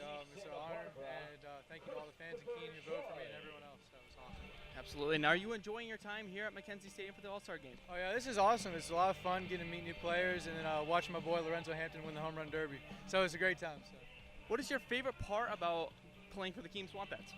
Probably the fans and all the love that they show us, and then the camaraderie that I'm having with my boys, so it's awesome. All right, and we'll send it back to you guys. I'm Colin Quinn. We'll be back with another interview in just a couple minutes. And thank you, Colin, for sending it back up to us. Into the bottom of the second we go. A 2-0 lead in favor of the Southern Division as they came up with 2 runs on 3 hits in the top half of this inning. But Ed Barham from the Sanford Mainers came in with the bases loaded and 2 away and fanned Garrett Hodges to end the inning. So kept it at just a 2-run inning. However, his bats now have to come up and try to get something started. And boy, do they have the right guy coming up to the plate right now to do just that. As batting fourth here tonight is Jackson Coots, who has led the league in average pretty much from the get-go this season, was batting over 470 through the first 2/3 of the year, has cooled off but still hovering around 400. So, it's cooled off, I guess, as you possibly can be when you're hitting like that. But just finished up his freshman season at Rhode Island. First pitch comes home to him, and he pokes one back to the screen here. It'll be Chris Troy on the hill right now, out of Mystic and out of UC Santa Barbara, a guy who is just an absolute power pitcher. He can run it up to 95, 96, where he tops out. Second pitch comes in, paints the outside black, makes it 0-2. He was just a freshman at UC Santa Barbara, originally recruited to be a catcher. And, you know, when you look at him out on the mound, you can tell he's built like a tree. And he moved over to pitcher and has a great future ahead of him from that role. 0-2 pitch, fouled back out of play. And as I mentioned before, Jackson Coots, one of the best 2-strike hitters that you're ever going to see. And that's really where he's made a living. 2 strikes, 2 outs. He's batting over 350 on the year. And it's just, that's absurd. It is incredible. He has been so fun to watch. This one hit out to left field, so not going to strike him out, but that should be routine enough out there in left field for Mangrum. And it is for out number 1. Excuse me, not Mangrum, my apologies, for Garrett Hodges. So one up, one down, as still no hits on the board for the Northern Division, and that will bring up Brandon Smith, the league's RBI leader at 44 so far, set the Keene franchise record as he broke 41 this season, but he is well in control of the RBI lead this year in the NECBL, as in fact has a couple over Grant English, who's on the other side. First pitch comes in, paints the outside black, strike one. Well, Troy had 20 innings at UC Santa Barbara this season. Skips that one right onto the plate, evens things up here at 1-1, so the first ball he's thrown. Roll as a kind of late reliever guy, had 29 Ks in those 20 innings, but the walk's really the issue for him, 20 there. He's come in here and he's straightened it out in the NECBL season, trying to refine himself as a pitcher. This ball hit out to the right side, although it's going to get well out of play. And Brandon Smith on his up at the plate right now. Mentioned the 44 RBIs, has 30 runs scored, 11 doubles, and 10 home runs in this NECBL season. A kid out of Dayton University. 52 games played and started, this year, hit 289 with 52 hits. So, guy that's been absolutely smashing the ball, hitting 381 this summer as he watches that one out and away.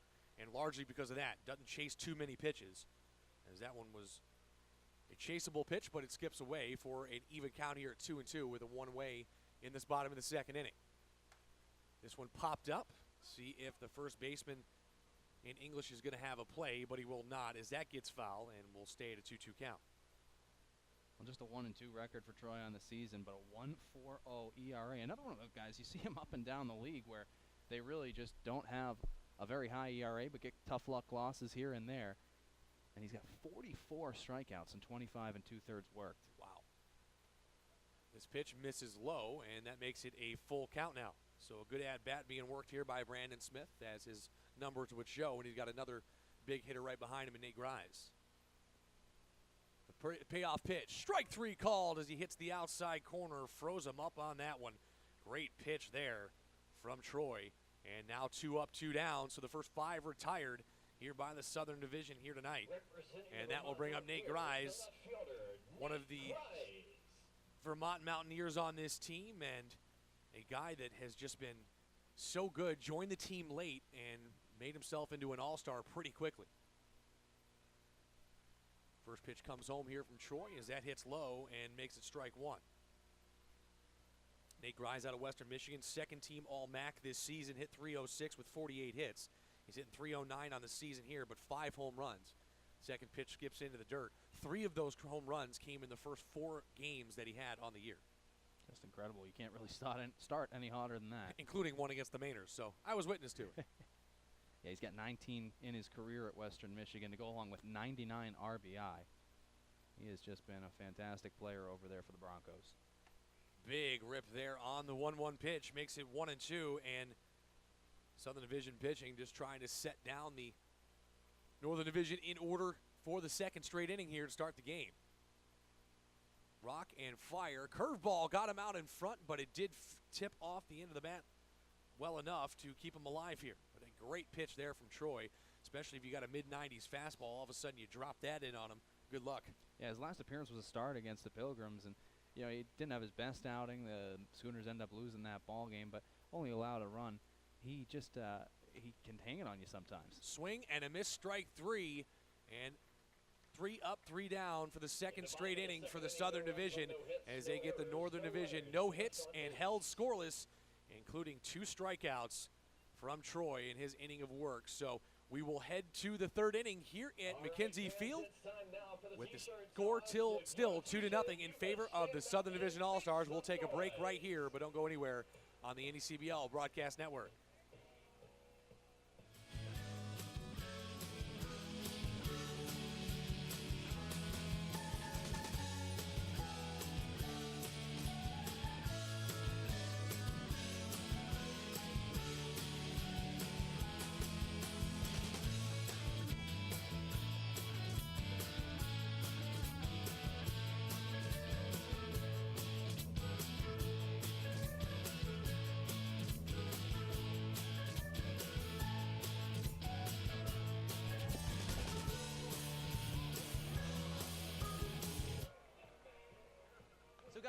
inning, our colleague Dave Peck was doing an interview with Riley Helen. I don't know if you guys noticed, but there was a proposal going on right behind us.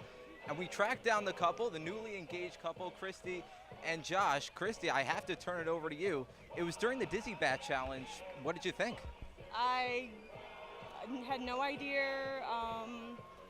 I knew something was going on when I was sitting on the ground with my eyes closed, and I stood up, and there he was. And we all saw footage of it. Josh didn't really run. What was that about? Well, I had it planned out with Chris that I wasn't going to spin it all, and after the second time she went around, I was going to get on my knee and propose. Well, you guys have been together 20 years, right? Well, you've known each other for 20 years. You've been together for 4 months? Yes. But this was a little while coming. You have 2 rings on your finger. Yes. One's a blue ring. Can you tell me about that? It's a promise ring he gave me 8 years ago on my 30th birthday that he surprised me for a 30th surprise birthday party with our softball team, and it was a promise ring that we'd be together. That's sweet. Hey, we wish you the best. We wish you the best of life together. We really do. Could we get a shot of the ring before we send it back to the others? All right. Can you hold it up to the camera? All right, guys, back to you. Well, thank you so much, Jonah, for that. A wonderful story here as love abounds at Mackenzie. And a big congratulations to those two, although it is funny, a home plate umpire waiting for the interview to get over. Hey, got to give him some viewership, right? That you do. So we are ready to go here. The first pitch is going to miss for a ball. It's Stevie Mangrum up for his second plate appearance with Ed Barham on the mound. His 1-0 offering is swung on. That was roped foul and a little matrix kind of out of the way of that one from Anthony DeLeo. Well, if Anthony DeLeo wasn't woken up already, he sure is now. So Barham toe is up. And we talked about it as he fires in a strike there to go ahead 1-2. Well, you know, the thing about Barham is, not to say it wasn't expected. He had a ton of talent, but I don't think anybody expected him to pitch as well as he has this season. Maybe Ed did. This one is swung on. That will fall in for a leadoff single for Mangrum out there to left. Grice picks it up and fires back in. Well, even then, though, you know, that's the singles that have been hit off him. Not rope shots. That ball just hit off the end of the mat. Didn't have a great sound coming off, but just enough on it to get out there. So now it'll be another Newport Gull, Cody Hosey. A couple back-to-back Newport guys here. That's right. Goes back-to-back Newport, then back-to-back Danbury. Danbury did it last inning. Newport trying to do it here with Hosey, who grounded out to third in his first at-bat. Fouls that one off. So Barham, 147 strikeouts, as we mentioned, at Adelphi. And if he matches his total, that will catapult him up the leaderboards, his total from this past season at Adelphi. And it'll put him 5th all-time in the strikeouts over a career there. Yeah, had 64 strikeouts this season at Adelphi. That one is swung on and missed there. And really in a great position. Especially for a team that is played in the Northeast 10 with Lemoyne, who was top 10 in the country for a lot of the season, and then a team like Southern New Hampshire, who went to the College World Series. That's no easy league to pitch in. Soft grounder deep to short, and it is mishandled there by Robinson. That was going to be a tough play as Hosey backed him all the way up. So it will be a base hit for Cody Hosey, making a pair of singles for the Gulls. And you talked about it, not particularly hard contact by Ed Barham, or against Ed Barham, but 2 singles here, and the South has something going again here in the third. So now it's going to be Randy Taveras, tripled in his last and first at bat. Takes one way upstairs there from Barham. So the South in a position to do some damage again here with the 1-0 count. And again, a nice little infield single there. And you mentioned it, the Newport Gulls doing what they need to do, getting on base. So Barham now fires in a breaking ball. It's taken on the outside for a called strike 1. Evens the count here on Taveras. And Taveras has the hardest hit ball of the night so far. An absolute piece out there to deep right center, and we said it really needed maybe an extra foot to get out. Yeah. He's had 2-1 now as Barham misses low. Again, no easy park to put some balls out of, which we saw in that home run derby. Now, of course, Lorenzo Hampton made it look easy, but. This one swung on, fouled back up and over the screen. That'll get out of play. Evens up the count. 2 balls, 2 strikes here. Mangrum off of second, Hosey off of first. Pair of Newport Gulls with singles to start off the third. 2-0 lead for the South. They've got 5 hits. 2-2 pitch in the dirt. Swung on and missed by Tavares. Second strikeout for Barham. That's the second on the day for the North. There's one away. That was just a good pitch. Had it 2-2 and just broke it out and away from him, and he got a good hitter to chase. And that's in a lineup against a lineup like this, that's not easy to do. But just a pitch that started about middle of the plate and just dove away at the last second. Yeah, you saw in that replay as this one's thrown into McCabe, and it bounces by the catcher Griffith. So up a bag go Mangrum and Hosey, and another opportunity for an RBI now here for McCabe. All it took was a ground out last time for McCabe, so the ground out here gets another run home, and he may be 0 for 2, but at least he's got 2 RBIs, right? So the North will not come in. As playing level with the bag at third is Smith, but that's about it. That one's in there, called strike on McCabe. A ball and a strike now. And this, I believe, according to Mike Wood, would be aces wild. Yes. 1-1, one away. Yeah. RBI in his first at bat. Now ahead 2-1. Well, that's the thing. You see it in this pitching style. This is no different than what his normal pitching style is. He's always out of the stretch. He's always quick release. He doesn't wait very much time between pitches. Barham, that is. And so, good or bad, he's going right back at you. 2-1's going to miss just beneath the zone. So he falls behind 3-1. Open base at first after the wild pitch. And it would also set the double play up again after the wild pitch. But at the same time, I'm sure he'd love another strikeout. 3-1 offering. That one's in there, so the count runs full.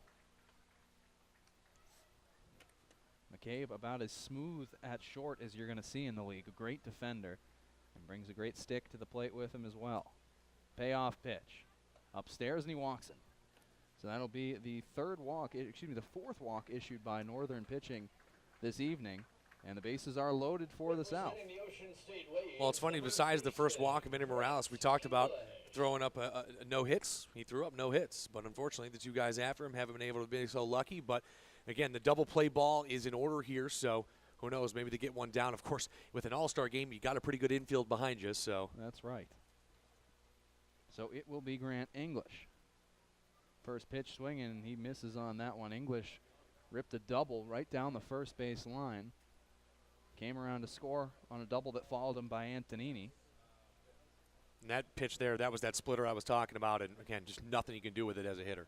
0-1's upstairs, evens the count, ball and a strike. Beautiful night here in Holyoke, Mass, playing wonderful host to the 2018 edition of the NECBL All-Star Game. 1-1 swung on and missed there, great breaking ball. It just falls off the table for him. No, that's what I'm saying, and that's the thing. You know, his slider does the same, but it's that splitter that he can just throw in there with the same arm action as the fastball, and it has enough speed on it where it's coming in like a fastball, and then it just dies out, and just good luck trying to put a bat on ball with that. Now the 1-2 pitch up and away, 2-2. Well, Barham came into a bases-loaded situation in the second, got out of it with a strikeout of Garrett Hodges, one Ocean State wave, trying to help himself to get out of this bases-loaded jam with another wave at the dish. 2-2. This one is rolled over to first, could be 2. Coots steps on first and will not fire down to second. Looked like he kind of rolled his ankle there, I think, yeah. It was going to be a tough play anyways, thrown right at the back of McCabe. So it'll be an RBI for Grant English as the 3 unassisted ground out yields a 3-0 lead for the Pilgrims, or excuse me, for the Southern Division. Hey, you can't roll these runs over into your into your games, man. Pilgrims could use them. Trust certainly. me, if that was the case, I would love to roll some runs over for Sanford. So, but again, if you're Barham, you can't be frustrated with that because if Jackson Coots doesn't roll his ankle there, that's probably a double play ball down to second. So, first pitch is in, a called strike. So this will be Colton Parrish now. Getting his first at bat of the night. He caught the bottom of the second inning, swings at that one in the dirt, falls behind 0-2 quickly here. And Colton Parrish, a guy that the Sanford Mainers know too well, as when we were down in Plymouth the first time around, he was the one who hit the home run to put it out of reach, made it 6-4 in the bottom of the 8th inning. So he's got 5 on the season, not a particularly big guy, but has an awful lot of pop for his size.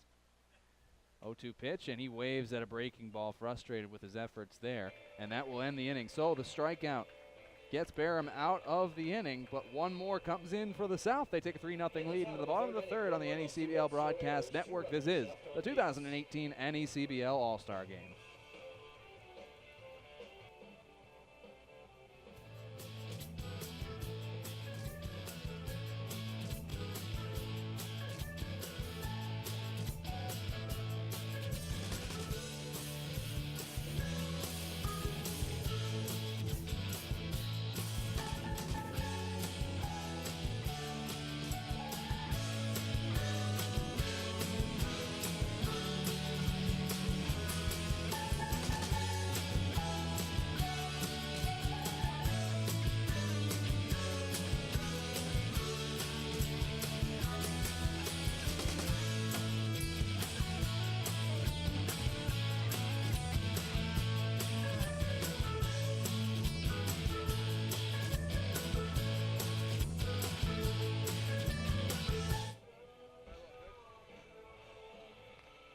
I'm here with Stephen Passatempo, plays for the Winnipesaukee Muskrats. Stephen, you're the lone representative from the Muskrats here at the NECBL All-Star Game. What can you say about how your team has performed so far this season? Well, we made the most out of what we got, and I think Bernie Pohau should be here with 13 home runs, but I guess the league didn't want him to be here. But great player, should be here. But we make the most out of what we got in one. That's right. We did see Bernie earlier this morning, but I mean, it's been a tough year, but overall, you've had a really good season. What's been kind of working for you this summer? Just taking care of ABs. That's it, no matter what the score is, whether we're down 10, up 10. Just making sure you take every AB like it's your last one. That's it. All right, awesome. Stephen Passatempo with the Winnipesaukee Muskrats. We'll be back with some more interviews. Back up to you guys. Hey, thanks so much down there, Colin. And that's Stephen Passatempo talking there as his Northern Division team comes up for their third ABs of the game, but have yet to register a hit, as Jake Alou will be the first guy to face the new pitcher in Nick Enright out of the Newport Gulls. Enright's been fantastic on the season for the Gulls, 4-2 record, 2.16 ERA. Coming out of Virginia Tech, he's appeared in 13 games, 3 starts, and thrown 45 and 2/3 innings, 54 Ks, just 4 walks. So now the first pitch will come in here from Enright as the first pitch swinging there for Alou, driven out to center field, but hangs up long enough for Rafe Chamet to stand underneath it for the first out of the inning. And unfortunately for Mainers fans, that's all too familiar. There's a lot of barrels, but not very many gaps as of the last couple of weeks. But a good piece there on the first pitch that Jake Alou sees. But it is 1 up, 1 down for Alex Griffith, the catcher from Keene. Yeah, Alou just trying to attack against his conference mate there, Enright. Francis Marion University guy is Alex Griffith. Transfer from Pittsburgh. 279 this year with 50 hits, hitting 256 on the season this season. And just dynamite behind the plate as an actual defensive catcher as well. Very, very easy to throw him a baseball and not have to worry about much. As Enright comes home on the 1-0, curveball is poked out to right field, but that one hangs up. And that should be 2 up, 2 down, and it is as Mangrum makes the play. And just 4 pitches thrown and already 2 away here in the inning. Well, Southern pitching looking good.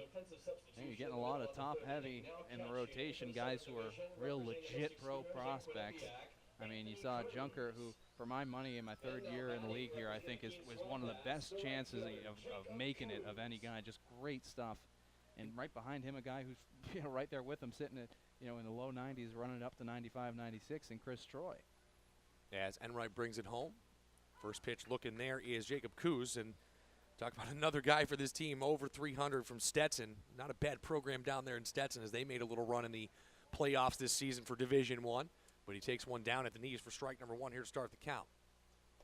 Big rip on second pitch, makes it 0-2, and looking for a 6-pitch inning here.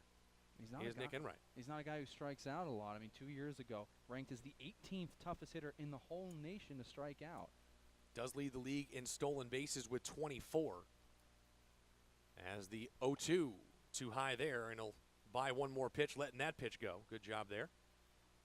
He talked about it. Had 10 stolen bases as a freshman in his summer, 17 last summer, and now here 24. Just gets better every year. As a swing and a miss there It gets away. Excuse me, I apologize. That was a ground ball to the right side. My eyes lost me. Sorry. Anyway, ground ball to the right side. Easily played over there, though, for the second baseman in Tavares. And another 1-2-3 inning for the Southern Division pitching staff as the first three pitchers come up and have not surrendered a hit. And we go to the fourth here in Holyoke, Massachusetts, home of the Valley Blue Sox. It's 3-0 in favor of the Southern Division. Don't go anywhere. We'll be right back here on the NECBL Broadcast Network. And Dave Peck will have an interview for you down there with Cameron Junker.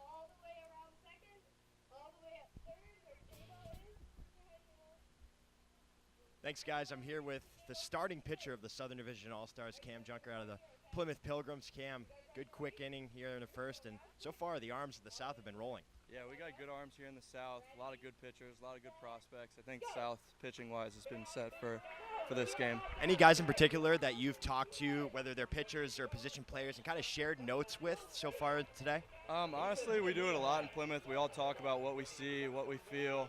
But a lot of the guys, Troye, who threw the second inning, he pounds the fastball, then goes to the breaking ball. He's a guy that I look at and like, wow, that kid's got a lot of upside. All right, thank you, Cam. Best of luck the rest of the game. Well, thank you very much, Dave, and thank you, Cam.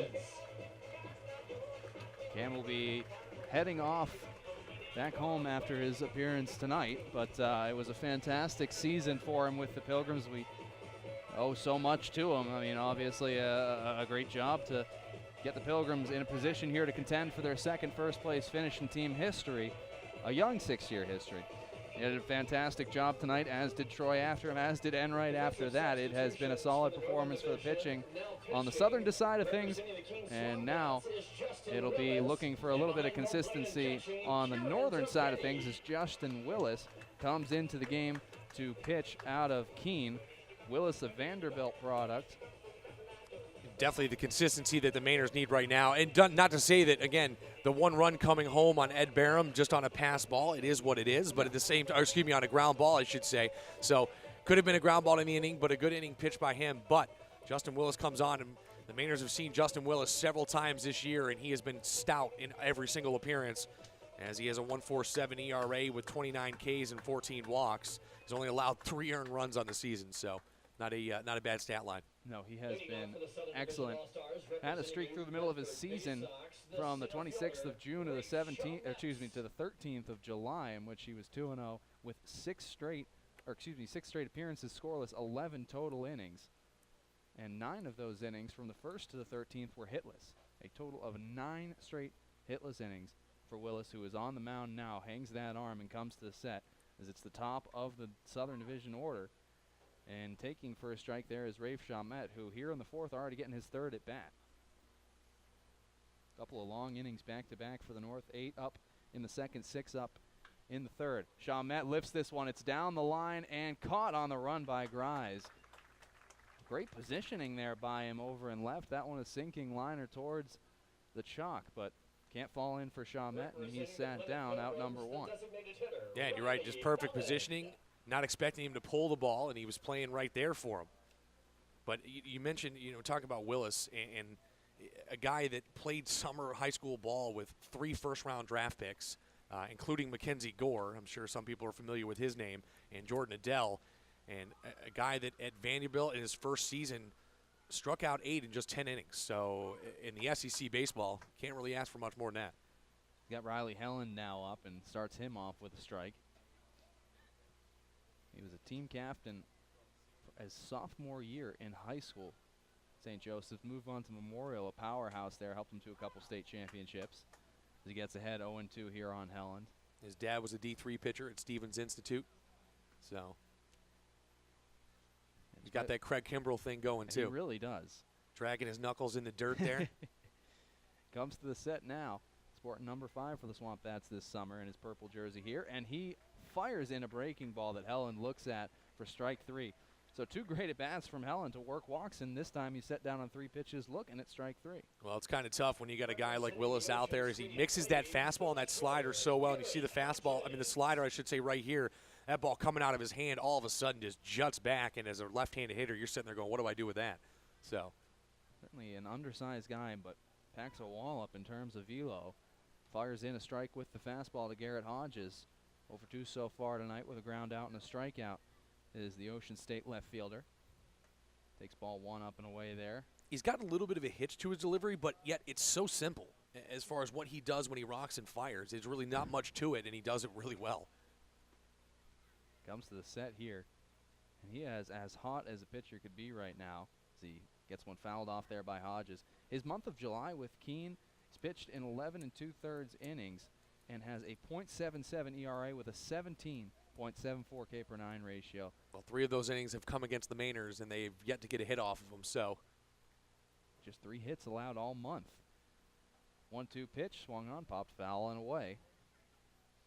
He's a guy that's growing up in Jersey, was actually born right around the corner here in Mass, Melrose, Mass, and just a couple hours away here from Valley. I mean, you look at what hitters are getting against him this season. 117 on the year against him in the batting box. I mean, it's just the talent in this league is just outrageous, top to bottom. Fires that one and misses upstairs. The count will even at 2-2. And that's what I love about this game is we get to sit here and see the absolute best. And not to say that there's not deserving guys that aren't in this game, but fortunately there's only so many roster spots. So that's it. 2-2 pitch upstairs. So the count runs full. Functions as the closer for Keene. 5 saves on the season. Now Garrett Hodges taking a trick out of Riley Helen's book here, trying to work that full count walk.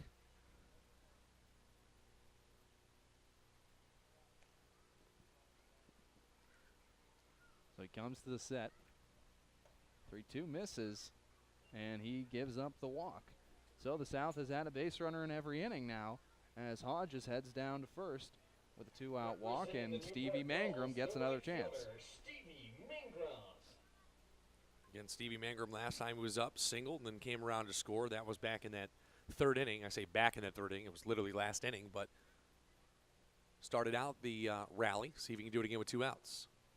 First pitch, Mangrum swinging, and he fouls that one back.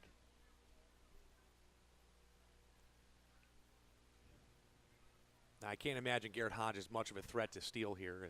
No, you certainly don't want to take at-bats away from guys in a situation like this. Mangrum would be due up to start the 5th either way, but you'd rather get another guy up as a result of it. I mean, Hodges is a big guy. I mean, he's 5'10", 210 though. I mean, he's a stocky guy, but he's got 9 stolen bags on the year. But like you said, in a game like this, you don't want to take the bat out of anybody's hands. So it'll be a 1-1 count here. Mangrum contending with Willis and takes a breaking ball in there for a called strike 2. Because again, you are going up against pretty much the best catchers in the league. So right, you expect that you're going to see some pretty good shoots. And Kyle Schmidt behind the plate there now for the 1-2 waved at. And he sets down Mangrum, second strikeout of the inning for Willis in a very powerful 4th. He gets through it, just faces 4, and we head to the bottom of the inning. 3-0 lead for the South as they are out hitting the North 5-0 here in the 2018 NECBL All-Star Game on the NECBL Broadcast Network.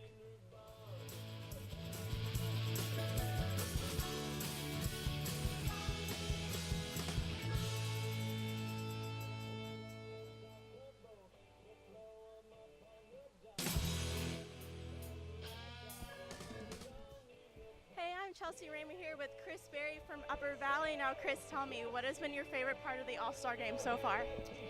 Everything. The atmosphere is great here.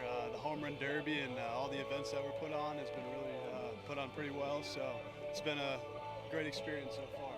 Did you have a professional baseball player you idolized when getting prepared for today? Yeah, Evan Longoria from the San Francisco Giants. I grew up a Rays fan, so watching him growing up and being a third baseman, and I'm a third baseman myself, so watching him grow up has been pretty cool. So finally, what's your favorite part about playing for Upper Valley? Like I said, the atmosphere is great there. Great coaching staff, great GM, and the team is awesome. Like coming to the field every day and playing doesn't get any better than that. So it's been a blast. All right, well, I'm Chelsea Raymer here with Chris Berry. Back to you guys. Ladies and gentlemen, now pitching. And thank you so much. As we are into the bottom half of the 4th, still hitless are the Northern Division. And it won't get any easier from here with the pitching staff as Nick Robinson takes the hill out of Ocean State. Yeah, he's a guy with a 2.43 ERA. You said it does not get any easier. He's been really solid in 10 appearances for Ocean State. 34 Ks in 37 innings, just 12 walks. So we're back to the top of the lineup here as it'll be Stephen Passatempo to lead off, with Jaron Robinson to follow behind him and Johnny Reiser. It was 2 strikeouts to start the game, 1 to Passatempo, 1 to Robinson.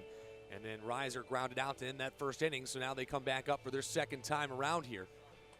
And depending on how this game goes, maybe their final time around. So, of course, all 3 of these guys are going to try to be getting some base hits. We'll see what the lone Muskrat in this game has for the new pitcher in Nick Robinson as Stephen Passatempo steps in. We talked a little bit about what a big piece he's been for UMass Lowell. He's just such a solid player. I know. And he is in a position to become the all-time home runs leader over there. Big rip on the first pitch as he was trying to get a home run there, but it is a swing and a miss for strike 1. But a guy that I can't imagine won't be drafted somewhere next year, depending on how his next season goes. But UMass Lowell's been turning out some pretty good draft picks as of late. That ball hits the outside corner, I should say, for an 0-2 pitch now. Yeah, he's got 26 home runs in his 3 seasons already. And actually, we were supposed to have a guy named Russ Olive come up and play for the Mainers, but he ended up getting drafted. So the third pitch of the at-bat misses away, so that will make it 1-1 here. I mean, excuse me, 1-2, my apologies. And he was the only one who had a better batting average on that team than the man in the dish right now, Passatempo. Man, what a night it has turned out to be here in Holyoke, as this pitch comes and pops straight up. But that's going to have plenty of room to get back over here near the stands. And here, thud off of the bleachers. But Passatempo buys himself another pitch here on the 1-2. But as I was saying, just a beautiful night. Sun is starting to set a bit as it's just past the 7 o'clock hour here on the East Coast. But the clouds have completely dispersed. And it's just nothing but blue sky up above the stadium right now. 3-0 lead with a 1-2 count here to Passatempo. Misses outside, makes it 2-2. Northern Division still looking for that elusive first hit. You see it so often in this league and so often in college baseball with Passatempo, big baseball bloodlines. Yeah, fouled straight back to the screen, staying alive yet again, and that's what he's made a living off of here this season, is just keeping alive in at-bats, and eventually, like we talked about, sometimes a pitcher's going to make a mistake to you, and he does not disappoint when they do. No. His grandfather, a former Boston Red Sox, Pete Passatempo, way back when, older, Jen, I believe back in the 40s. Swing and foul tipped into the glove of the catcher behind the plate, and that is out number 1. So a strikeout here to start the appearance for Nick Robinson. The previous the previous 3 pitchers, I should say, as the last pitcher got 7 pitches and 3 outs, but before that it was 2 strikeouts apiece for each of the first 2 pitchers of the Southern Division. So that will bring up Jaron Robinson here with 1 away, trying to get on base for the first time tonight for this Northern Division. And that ball's ripped out into right center field, but right at the right fielder there, as he just had to move to his right, did Mangrum, for an out number 2. So a much better piece and at bat there for Robinson, but unfortunately right at a guy. And that'll make it 2 up, 2 down. Yeah, that one was certainly stung, and that's one where you just say, oh, well, you know, kind of hit it where they were. But a great piece there, and now Reiser going to try to get it done here with 2 outs. See what Reiser has here for Nick Robinson.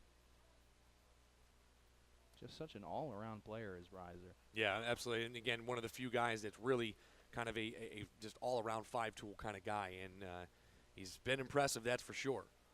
0 for 2 against Robinson in the last time these 2 teams met, as far as Ocean State and Sanford, that is. Has an 0-1 count here. Misses outside, though, and it makes it 1-1. Leads the Mainers in slugging, home runs, RBI, doubles. Stolen bases, too, so he's got the speed. I mean, it's incredible. And he's got a cannon in center field, as a center fielder's got tons of range with the glove. So 1-1 pitch, misses up, and it makes it 2-1. I mean, leads in hits and runs, too. He is really the force that drives that Mainers offense. And now Tyler Solomon did leave the team in RBIs and home runs, but, of course, he left the team. So now it's Reiser, and he's been Mr. Consistency, as that ball misses up 3-1. Him and Jake Alou have just been kind of going back and forth. Now, Alou missed about a week and a half with an injury, so he didn't have as much consistency in that time. Obviously, it's harder to have consistency when you're not playing. But a 3-1 pitch upcoming here to Johnny Reiser. That ball poked out to left center field as that carries back to the track, but Chalmette is there, and he'll make the play at the fence for out number 3, so still no hits in the ball game, as another good inning by this Southern Division pitching staff, this time by Nick Robinson, as he gets 3 Mainers up and 3 Northern Division up and 3 Northern Division down. And that's how we move into the 5th here in Holyoke, Massachusetts in the 2018 NECBL All-Star Game. We'll be right back after this on the NECBL Broadcast Network.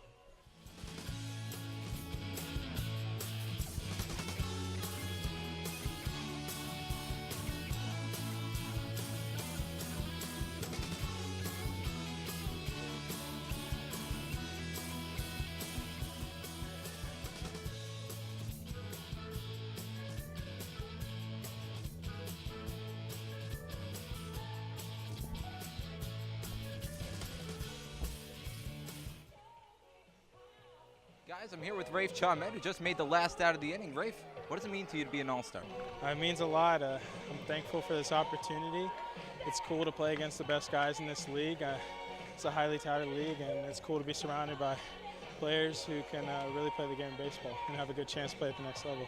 I can't help but notice, but on your right wrist, you're wearing a couple rubber bands. And Colin, I don't know if we can get a shot of this, but if you could hold it up to the camera, what's the significance of that? I do it to remember my grandpa. He's the man I'm named after and the guy I play for. So just a little something, a little tribute to him because he means the world to me, and I do it all for him, you know. Rafe, I know you're a family man. I'm sure your grandpa's watching. I'm sure you have other family and friends watching. Free baseball today. Who do you want to give a shout out to? My little brother Alex, that's my man. I hope he's doing well out there. I miss him a lot. Well, Rafe, thanks so much. Guys, back to you. Well, thanks so much, Jonah. And that's what you got here. Family environment at all these NECBL parks, and a family man in Rafe Chalmette, and a wonderful interview there. So happy to have him on. So new pitcher on here in the 5th for the Northern Division. It'll be Jordan DiValerio out of Upper Valley and St. Joseph's, a junior there in the fall. And he's got a 3-0 record, 2.50 ERA so far, but 32 Ks, only 11 walks. So strikeout to walk ratio at just over about 3-1. So that's exactly what you want if you are Jordan DiValerio trying to show your stuff here. And you mentioned a St. Joe's guy. Struck out 28, walked 14 at St. Joe's. Maybe had a little bit higher ERA than he would have wanted this season, but at the same time, he is still just a rising junior there, so plenty of time for Jordan DiValerio. And he's been a big part of the success of the Upper Valley Nighthawks here this summer, so now he's coming on to try to keep this at a 3-0 game and see if his teammates behind him in the bat can get a hit here tonight. So he will have Cody Hosey to lead things off. DiValerio 1-1-1 whip. And he has been very good. All 3 of his wins coming over his last 4 appearances. The team 4-0 in those games. But this one by Hosey is ripped straight away. Center trailing back and making the catch. Turning around is Johnny Reiser. Heck of a play out there by Reiser. That ball had him going back to his left, and then he spun around to his right to make the catch. Well, and again, it kind of knuckled on him a little bit there, and we'll see it here on the replay. But when that ball was hit, you saw Reiser going initially back to his right, and then all of a sudden had to really quick spin around and just good adjustment. Excuse me, back to his left and then quick spin around to his right. But we talked about the glove, and that's why he earned the starting position at Texas Christian University this year. A really nice defensive play on a ball that is certainly off the wall in Cardines from Hosey and absolutely had a charge into it. As Randy Tavares comes up now. That's a home run in Keene. Oh, absolutely. By a long shot. So the first pitch fouled off. DiValerio, who came in, had an immediate impact at St. Joe's as a freshman. So he gets ahead 0-2 on another foul away there by Tavares. Through 24 innings there and had a low ERA amongst freshmen at St. Joe's with a 3.38. Well, it's funny, you know, the Northern Division really hasn't had the tallest guys on the mound as of yet. 6'4" is Ed Barham, but by far the tallest guy on the mound. It's just amazing how these guys can pitch. Pulls the string on an 0-2 curveball there and gets Tavares to swing through it. First strikeout of the night for DiValerio, and they're 2 away here in the 5th. Well, we've seen a couple pitchers get 2 outs pretty quick, and then a little bit of a struggle to find that third. So let's see if he can get the first really 1-2-3 inning that they've had so far. That's it. The South hasn't been put down in order yet. McCabe swings on the first and fouls it back. McCabe just, I gotta say, just looks like a ball player. Wears those black stirrups. Yep. I mean, just looks like you'd want your your shortstop to look like. Swings on the 0-1, hits it back up the middle, and that'll be through. 6th hit of the ball game for the Southern Division, and yet again, the North not able to set him down in order. It's just good two-out hitting here from the Southern Division. And you mentioned Eddie McCabe, the kind of guy that just looks like he could walk into a baseball stadium, pick up a bat, and go 3 for 4. You know, it doesn't even need to warm up. Gives way to Grant English here, who had an RBI ground out in his last plate appearance. 1 for 2 on the day, doubled and scored, prior to that. So the set here. First pitch from DiValerio is taken upstairs. Well, DiValerio, you talked about the ERA, not where he wanted it this past year at St. Joe's. And really the difference between his freshman year and sophomore year, a matter of extra base hits. He gave up 5 homers and a double as a freshman, but that ballooned to 6 homers and 7 doubles as a sophomore. But he's come here, and as so many guys do, this is the time during the summer where you correct your mechanics, you get back to basics. And he just hasn't given up very many extra bases here, and he's given up 1 home run all summer for Upper Valley. That one's in there, called strike. It'll be 2-1. And you mentioned that. I mean, he was giving up a batting average of just about 300 at St. Joe's this year. This summer, he's sub 215. So it's just, again, sometimes with these starting pitchers, they can just lock into a groove, especially once they get a little bit more familiar with the mound and that sort of thing. 2-1 fouled off there, and English frustrated at himself, kind of chased that one away and just got it off the end of the bat. I think that was kind of a last second. I should try to attempt at this, and maybe should have just held up and as opposed to trying to make that swing at it. So McCabe with the 2-2 is leading off first. If the count goes to 3-2, that may be a situation where you'll see the runner take off with 2 away. This one swung on and missed, though it won't get there. Second strikeout for DiValerio, and he sets down English. So one man reaches for the South in the 5th, but nothing more. They lead it 3-0 as we head to the bottom of the inning here in the 2018 NECBL All-Star Game on the NECBL Broadcast Network. In the top of the 5th inning,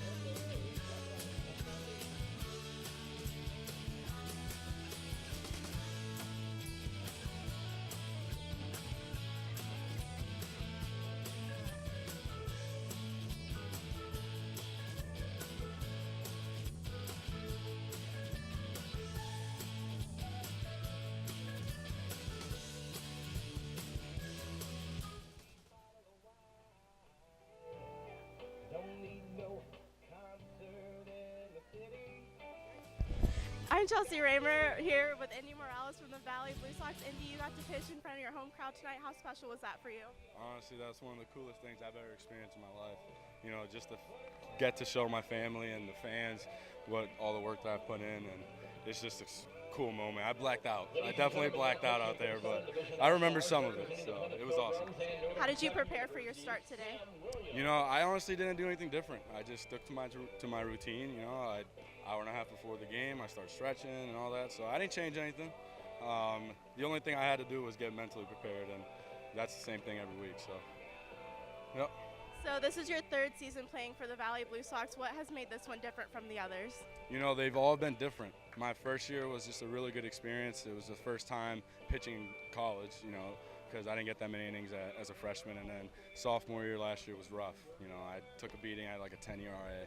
And then this year it's just been different. You know, I had no vision. I had no expectations. And this is what happened, so I'm just thankful. What's your favorite part about playing for the Blue Sox? The favorite part has to be the fans, you know, and then just the support system. It's just awesome. I feel like I'm wanted and I feel loved, so it's awesome. I'm Chelsea Raymer with Indy Morales. Back to you guys. And thank you very much, Chelsea, and a very cool experience for that young man in Indy Morales as he came out and just walked one guy, but other than that, did not give up a hit in his 1 inning of work in his All-Star Game debut here in his hometown of Holyoke, Massachusetts. It just doesn't get much better than this. That's why you love this game, Quinn. Absolutely. You got fantastic guys up and down the line. A pleasure to hear from him, and glad he had a great experience. So Sam Williams takes the mound for the Southern Division, looking to be the 5th Southern Division pitcher to put up a 0 in the hit column as he'll face Jackson Coots. Lefty-on-lefty matchup. After the first pitch missed in the dirt, a strike comes back in, and it's 1-1. He leads the Southern Division right now with 1.54 ERA. He started 7 games for the Pilgrims. A nasty pitch there on the 1-1 as it just died down and in on the hands of Jackson Coots. Not very much that you see Jackson Coots out in front of a ball like that, but a nice pitch from Williams.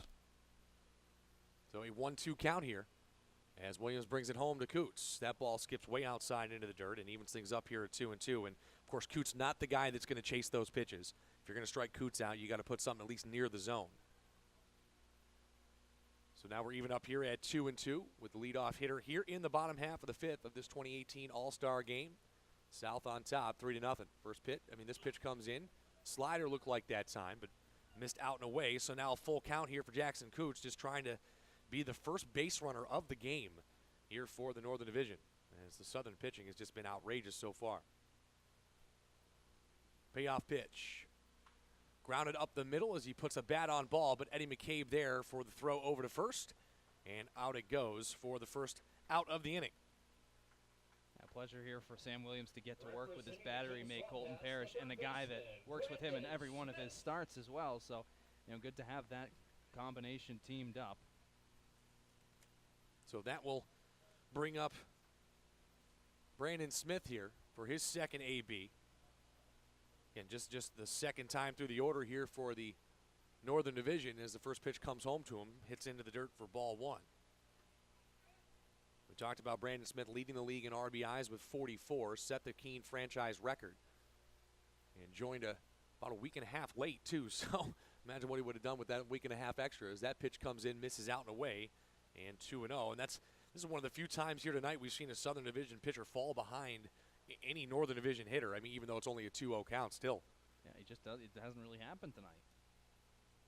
2-0. He comes back with that one and hits the outside corner for a strike. Smith thought about it but held back. Is still got to bring him a few more here.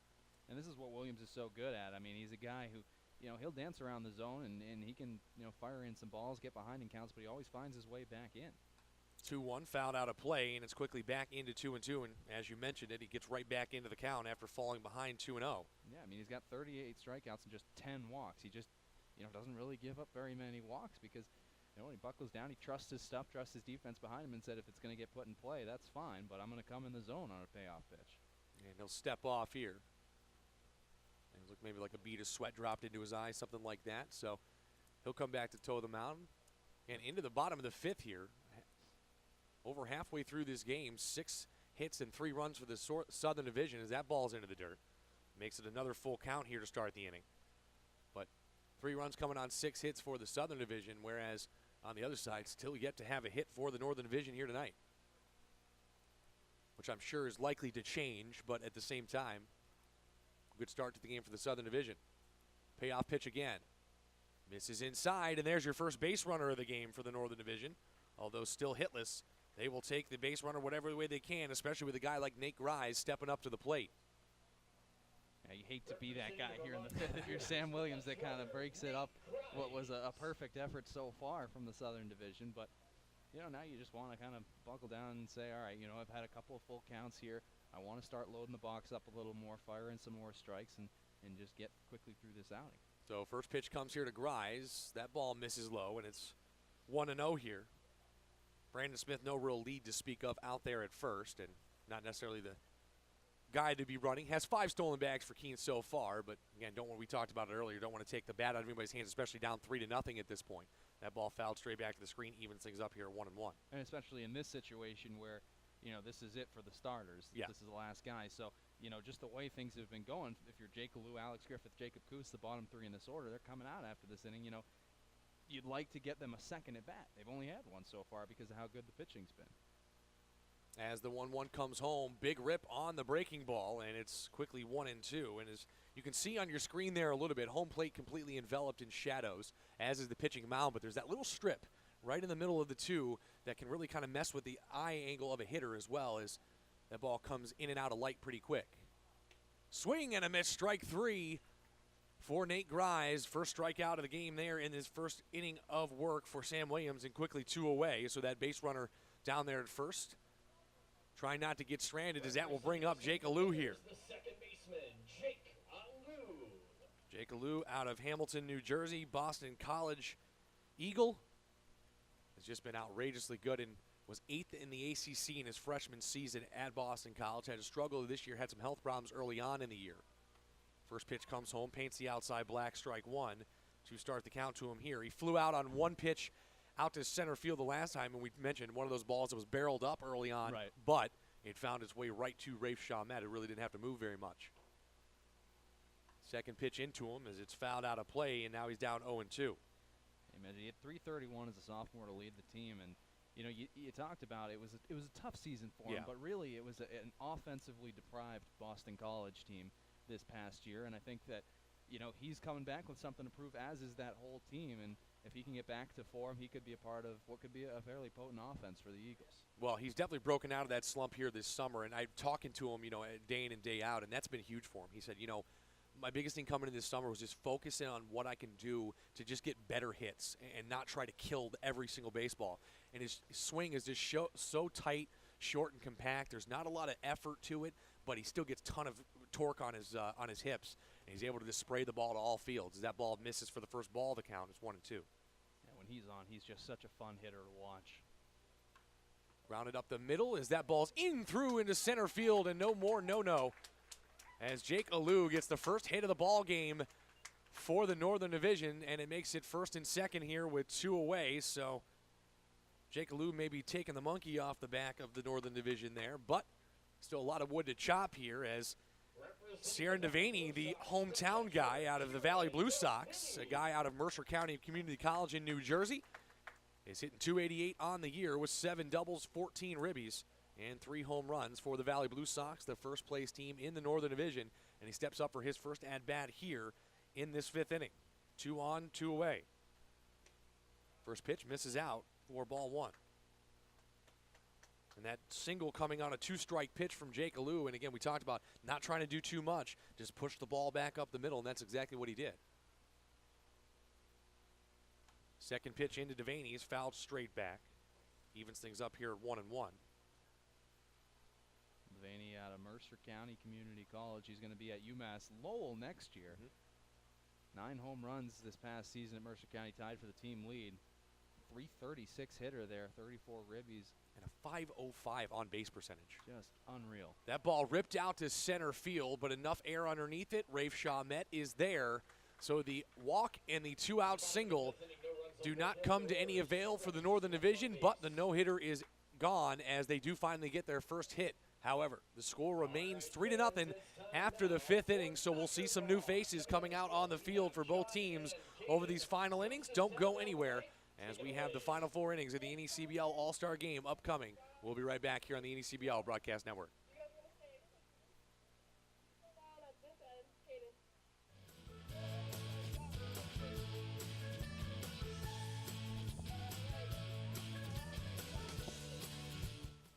Thanks, guys. I'm here with Ocean State Wave infielder Cullen Smith. Cullen, that is not your glove. Tell us the story. All right, so I went out, you know, July 4th, lost my keys, lost my wallet, lost my phone. Car was locked. You know, host brother let me borrow his glove one game, and ever since then, been rocking it. Did you just have a good game, or you just something about the way it's broken in? Something about the pocket, man. Something about the glove. And you know what? It worked. I'm an all-star, so here we are. All right, we have a riddle for you. You start in one place, you go 1 mile south, you go 1 mile west, and you go 1 mile north. You end in the same place you started. Where are you? This is a classic. We asked all the Gulls this, and we have the rest of the Waves here throwing stuff. This is good stuff. Yeah, okay. Nashville, Tennessee. That is incorrect. We have one more question. Biggest icebreaker topic for the Ocean State Waves early this season? What do you mean icebreaker? What do you mean icebreaker? What did you guys bond over? You don't know each other early on, but you guys were joking about something.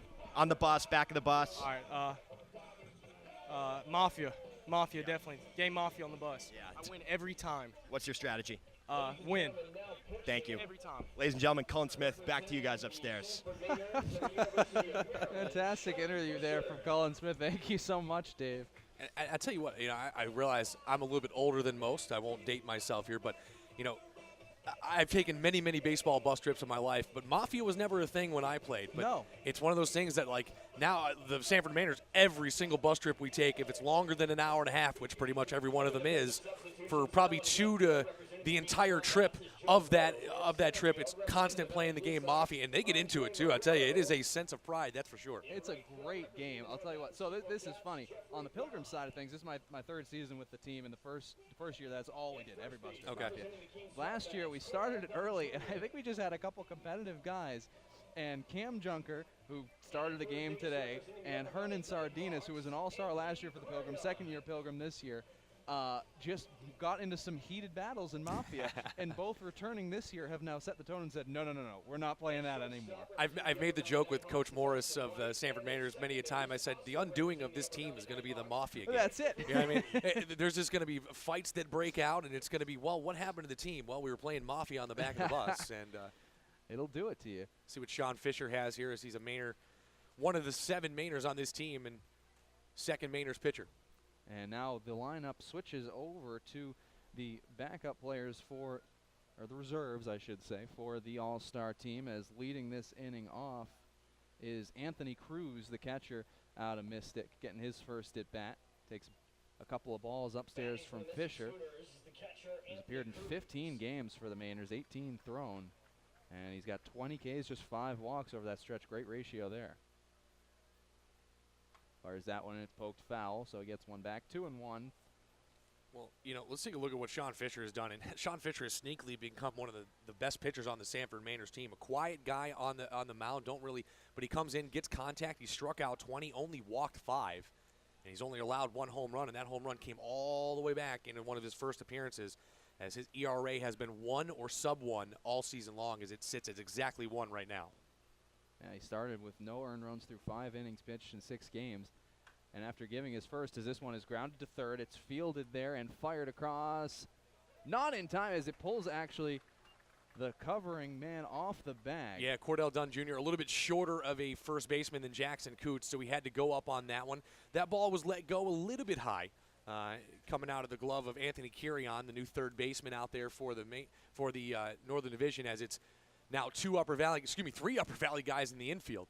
As third base is Kirion, shortstop is Austin Wilhite, who has been phenomenal since joining the Upper Valley team this season, and then Chris Berry over there at second base with Cordell Dunn Jr. manning first base right now. So Fisher now will have to work around that leadoff error, as he is working now to Tim Tawa. Center fielder is at the top of the order. Stanford product at Newport this summer. You want to talk about a good move from a lefty? Sean Fisher has just that, as he will fake a guy out in a heartbeat. And he tries it there, but back in sliding is Anthony Cruz safely. And that's the thing, he's constantly has his body looking the wrong way, and then he comes straight up and down with that, and next thing you know, you're diving back the wrong way. So the first earned run of the season, actually, interestingly enough, by Sean Fisher, as this one is swung on, drilled out to center, but right at the center fielder, caught there. A new center fielder out there in Andre Marrero, as a couple of new faces out there in the outfield. Joe Bro taking over the duties out in left field, one of the best names in the NECBL. Probably the best. Yeah, Joe Bro out in left field. Then you got Andre Marrero, out in center. And then Jeffrey Brown, the speedster, out of North Adams, is out in right field right now. So a brand new lineup here for the Northern Division, as they've substituted everybody out, including the catcher, who's Sierra Devaney now. That one's in, but upstairs. Misses for a ball.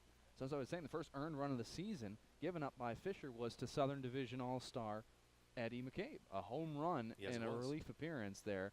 Was a 3-run home run, but 2 of those runners inherited, so just 1 against the pitcher Fisher. And that really was the decisive blow in that game, unfortunately. But it's funny, after that home run, he struck out 2 guys and then ended up getting a ground out. So it's just like, yeah, okay, well, it is what it is. That's right. 1-0 misses inside, 2-0. Yeah, after that, he went on a 13-innings scoreless streak. Yeah, and that's the thing, is his ERA has been under 1 or 1 all season long. And he's not a guy that's going to get up there and blow the ball by you, but the way his pitches have movement to a righty, especially, they die out and away. It's just very hard to hit, just like that fastball right there. Yeah, fires in a strike there. As that one is to Casey Dana now, the designated hitter out of Ocean State. We have really seen a lot of hard hit balls in this game. There haven't been any cheap flyouts. I mean, everything's getting hit on the screws. That one popped up and out of play. And again, it kind of gives Mainers fans a little cold sweat when you say that, because unfortunately that's been the last 2.5 weeks of baseball for the Mainers, is smashing the ball, but right at guys. So see what Sean Fisher, if he can battle himself back in this count here. Good job doing it so far. Out of Parsonsburg, Maryland, pitches at Maryland University of. He's a Terrapin, misses there, and runs the count full. And his Maryland teammate, funny enough, is set to come in the very next inning, and that being John Murphy, who's been another guy that's just been outstanding for the Mainers bullpen. And the Mainers bullpen has been a large reason of why they have 21 wins on the season. So, payoff pitch coming here.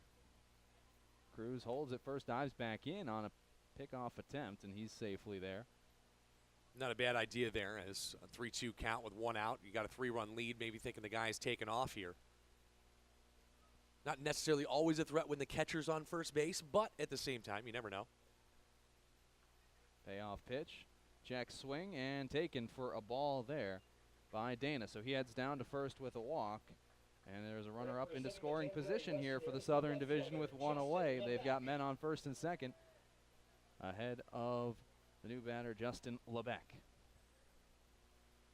So LeBecq comes in, the left fielder out of Danbury.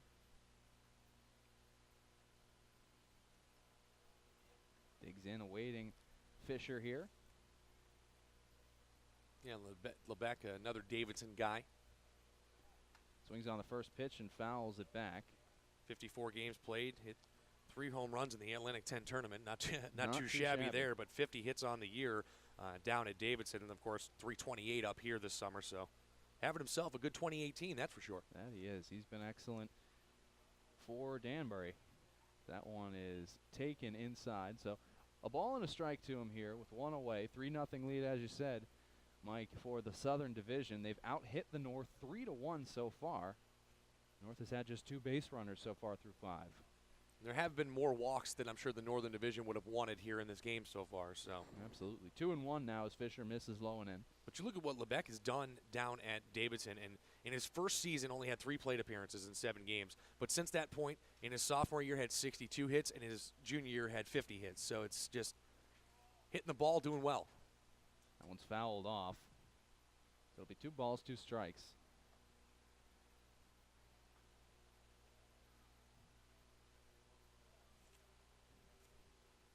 Coming into this game, this is a pitching staff that when you look at the pitching staff for the Northern Division, they have a combined batting average of opponents of 166. But here today, the Southern Division, of course, the best of the Southern Division, doing work on those pitchers. So 2-2 offering taken, and that is in there. Called strike as LeBecq is rung up. A beautiful job of painting that inside corner there by Fisher. And again, that's one of those pitches that if he swings on it, it's going to saw the bat in half, and there's really it's not going to go very far. So really all you can do there is just hope that that's going to be a ball call, but unfortunately it wasn't. But fortunately for Fisher, it was a strike 3. So now Cam Walsh will get his first at bat. The Plymouth Pilgrims second in the Southern Division right now with a 371 average. That one's bounced in. Great stop by Devaney behind the dish to hold the runners. It's amazing to say that he's second and he has a 371 average. It's incredible. And that he's 5th in the league as well, because you've got Coots at a 387. Yep. Smith from Keene at 377. Kapazinski and Valley 376. And Chalmette, who started out in center for the Southern Division, leads the South with a 374. They've been jockeying over the last few games, but the Pilgrims just haven't played very much, and Chalmette's been able to climb it up a little bit. This one swung on and hit. It's over to short. Chance for 2, or excuse me, with 2 outs, just over to second. A fielder's choice. 6-4 ends the inning. And we are through 5.5. Bottom of the 6th. We'll come back here. Northern Division trying to get back on this one. They're trailing 3-0 here in the 2018 NECBL All-Star Game.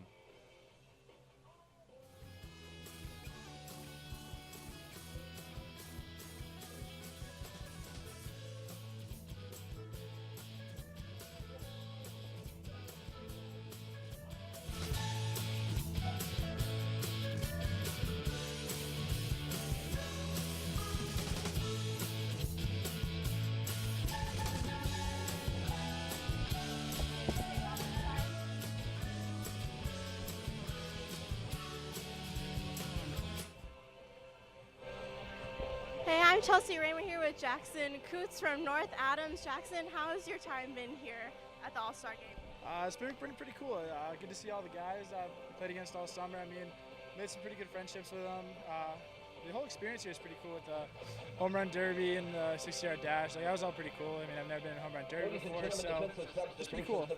So you participated in the home run derby, like you said, and you're playing in the All-Star game. How did you prepare yourself to take on both?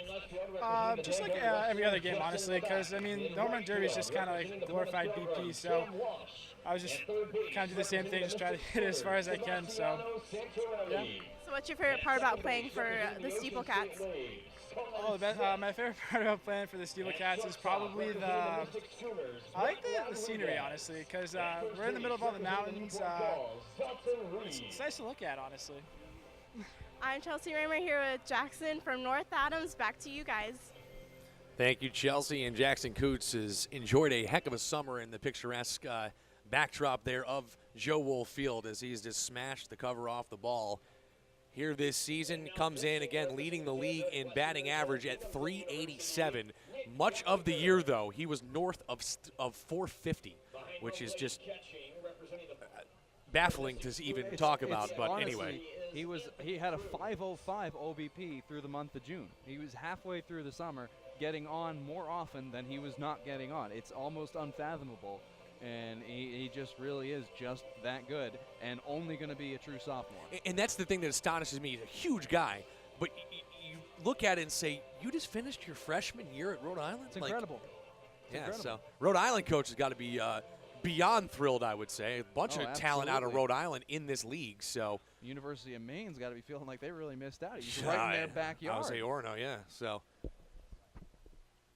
who knows, maybe Sanford will make a bid for him if he's around next year. But anyway, Jeffrey Brown steps up as the new wave of Northern Division All-Stars will get their first cracks at the bat and see if they can get a little bit different end of the ball game here. His first pitch swinging from Jeffrey Brown. Jeffrey Brown, a guy that can put a triple on you in a hurry, as he has been hitting very well for his North Adams team. They've struggled a bit, obviously, record-wise, but he himself in the box has not, as he loops that one into right center, and it drops in for a base hit. So first at-bat for Jeffrey Brown is a base hit, and he finds his way on with a leadoff base runner, the first leadoff base runner of the night for the Northern Division, and only the second base hit so far. So good start there. Jeffrey Brown, more than certainly a guy that can run. 16 stolen bases on the year, and he just has wheels out of the Citadel. So that will bring up a new batter in the DH position in Greg Hardison, the left-handed hitter out of Upper Valley. 4 Upper Valley Nighthawks actually have entered the game here in the 6th, as the entire left side of the infield, including second base, is all Upper Valley, and now the DH position as well, as he takes that pitch down and away for ball number 1. Second pitch comes, and the runner goes, and Jeffrey Brown not sliding, didn't expect to throw, but he stays on the bag in the stolen base. Interesting. I don't know if he thought that ball was down or what might have happened, but either way, he might have just popped quickly there, but maybe not. That's a crazy if he went in just standing. No, like he's strided longer out and put his knee, like that's almost a little bit dangerous. You don't want to hurt yourself, but either way, he gets it into second base and now becomes the first runner in scoring position on the evening. Well, second, I should say, but first via the steal. And see if the Northern Division can get one back here as Hardison ready for the 1-1 pitch. It misses outside, and it's 2-1. And this on the hill here is Nick Gallagher, the Danbury Westerner, 2-0 on the season with a 2.07 ERA, 30 1/3. He's got 40 Ks, 10 walks. He's got a 2-1 count here against Greg Hardison. Big rip on the 2-1 as he left a breaking ball up, but he got him to swing and miss. He evens the count up here at 2-2. Jeffrey Brown, single to lead off the inning, stands out there at second base, just the second base runner of the evening to hit second base or further for the Northern Division All-Stars. That ball ripped out to right field as that ball carries back to the track, to the wall, and it bounces off of the fence. Jeffrey Brown going to have to hold, but he'll wave all the way around. Hardison going to try for third, and he's thrown out at third base as he attempted to get a triple. And maybe expecting the throw to go home on that one, and instead it went to third, so a good job there. But the first run of the game for the Northern Division is home, and it comes via 2 different guys, so that will be a double with a thrown out at third base if you're ruling the game at home. But an RBI on the RBI double for Hardison, and all of a sudden the Northern Division is on the board and only down by 2 with a guy like Austin Wilhite stepping up to the plate. Austin Wilhite out of Georgia Tech takes the first strike there, but a guy that's been hitting .397 in the first 2.5 weeks that he has joined this team, and he made himself into an all-star pretty quickly. Ropes one out into right center there as that ball's going to get by the center fielder, and that ball's going to bounce all the way to the fence, and Wilhite will stand up into second with a double, and that's where you think about with Hardison, that's another run home. Either way, though, Wilhite comes up with a big-time rip out to right center field, and he stands on second with 3 straight hits here in this inning. All of a sudden, they've over-doubled their hit production so far, and now have another runner out there at second base with Andre Marrero stepping up to the plate. Yeah, Gallagher certainly struggling here in his inning of work, but the bat's just really coming alive here. And again, not really coming alive, I should say. These are the first at-bats for all these guys, so they're getting it done in their first plate appearances. Well, these guys behind them, they weren't named starters, and now they're coming up trying to prove why they are all-stars, and first 3 guys have done that as 3 base hits. Unfortunately, Hardison thrown out at third trying to stretch it into a triple. Otherwise, there's 2 runs home. Marrero grounds one to the left side. Wilhite's going to have to stay put. On over to first, just in time as he beats out the throw.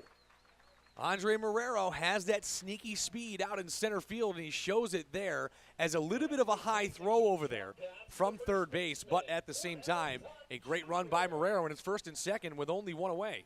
Yeah, you see down there, Nano Santarelli at third sits back on it because he doesn't want to charge it and give away to Wilhite the opportunity to just take third base right away, tries to sit back, looking back. Well, doesn't look him back, but tries to hold him by just waiting for it, and that extra weight ends up costing him as he can't get a speedy Marrero. So all of a sudden the bats have woken up here for the Northern Division as Cordell Dunn Jr. steps in, and he lets the bat go on the first swing as it gets all the way to the screen. Fortunately enough, though, that higher netting out there wouldn't have let it go over the fence, but he'll have to go grab it as his on-deck guy, Chris Berry, walks it up to him there. So it is a strike call, obviously, as it was a swing and a miss there, but Cordell Dunn Jr., a guy that can tear the cover off the ball up in Keene. Grayson County College is where he goes to school. .319 average on the season as a big rip on the curveball. Nasty pitch, though, from Gallagher to get it down 0-2. But Cordell Dunn Jr., 21 RBI, 6 home runs, and has 1 stolen bag on the year, drafted by the Blue Jays in the 19th round out of high school in 2017. Curveball swung on and missed, and he goes down on 3 pitches as a very important second out of the inning comes there on the first K from Gallagher out there, and that will bring up Anthony Carrion now, another one of the Upper Valley Nighthawks to enter the game in the top half of this inning, and now he steps up with still an RBI opportunity out there at second base with 2 away. And we've got a Canuck up in here, Anthony Carrion out of Quebec. Goes to Lamar, and that ball skied out towards us as it should hit the top of the press box, and it does. There you go. Played at Clarendon this past year. .403 hitter there was fantastic.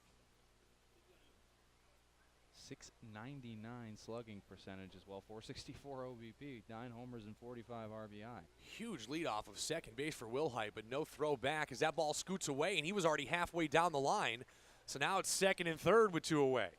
And that one's going to be a mistake on your catcher Cruz there. What you saw him trying to do was jump up and pick it to maybe think about a back pick or just to really hold, I guess, Wilhite. But because he gets up, he pulls the glove up with him and doesn't really trap the breaking ball. It gets by him. And you saw that crazy lead out there. But now a pitch comes in here on the 1-1, fouled back out of play by Carrion, makes it 1-2. Carrion, who's leading Upper Valley in really almost every statistical category. 6 homers leads the team, 26 RBI leads the team, 9 doubles, 2 triples, 11 hit by a pitch. Those all lead the team as well as 24 runs scored. Been a huge part of that Nighthawks offense. So this ball hit out into center field, though I believe the center fielder has a read on it, and he does, as he runs under and makes the play for out number 3. But Four hits come around in this inning. Only one to show for it, but it's only a 2-run deficit at this point as we move into the final 3 innings here at McKenzie Stadium with another of the Sanford Mainers All-Stars taking the mound in John Murphy. But don't go anywhere. We got a good one all of a sudden. We'll be right back here on the NECBL Broadcast Network right after this.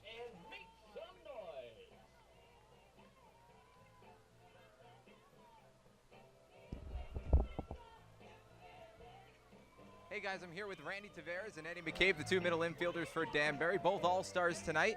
And guys, as middle infielders, you have to communicate, you have to know how to communicate, and that's not always the case, right, Eddie? Yeah, well, this guy's always speaking Spanish to me, and I've never taken Spanish ever.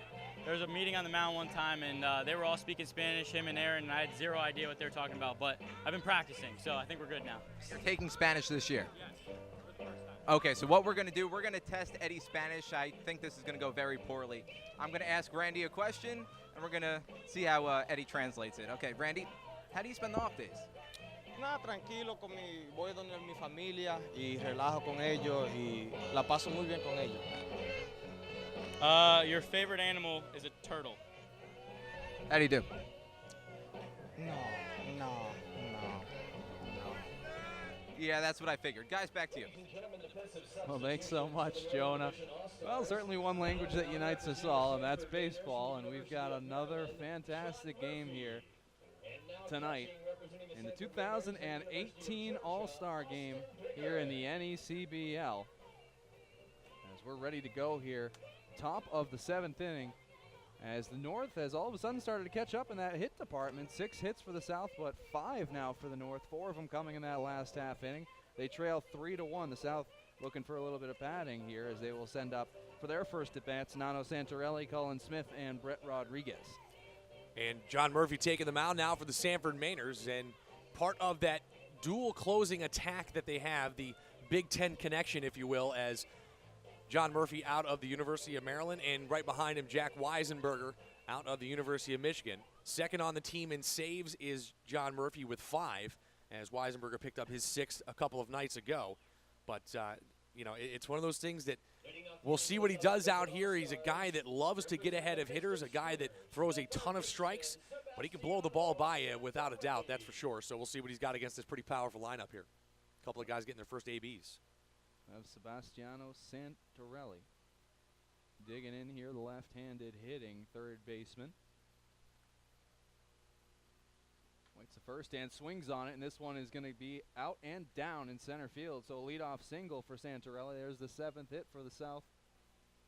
And a man aboard here to start off the inning. And if you're going to get a hit off John Murphy, it's got to be early in a count, because if you get behind him in a count, it's going to be tough. But a good job of first pitch rip in there, found a fastball he liked, and just went right back up the middle with it.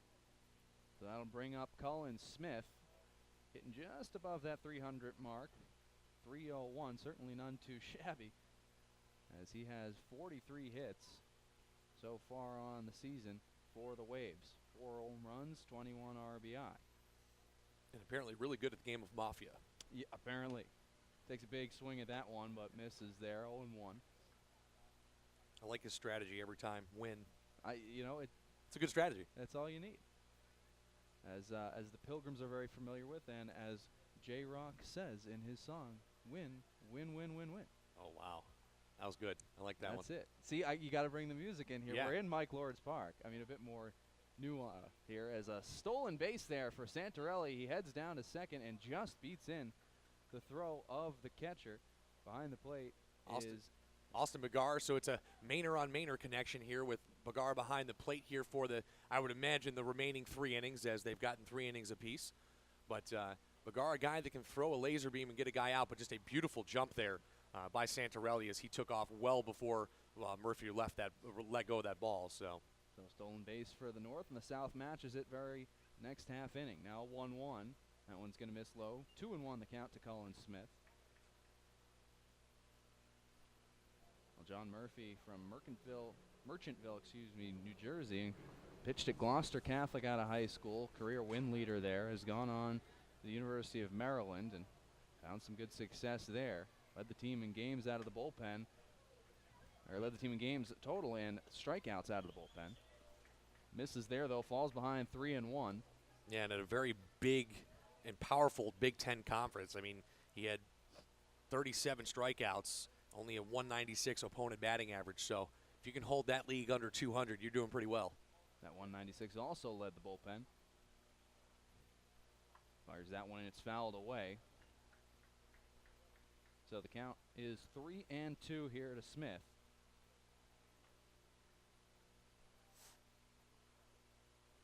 Sun is finally set here. Lights are coming into effect now. No shadows to talk about. And I got to tell you, it has been a battle with that sun here I know. so far, right in the eyeballs. Luckily, I've had the little stanchion and speaker in my eyes, but I've seen you fighting it all night. So yeah, fighting the good fight. And right as about the game's about to end, too. That's perfect. That's it. Fantastic. Hey, no cross, no crown. Payoff pitch here, and it was a breaking ball. Good job to sit back on it there from Colin Smith. He spoils it, fouls it off.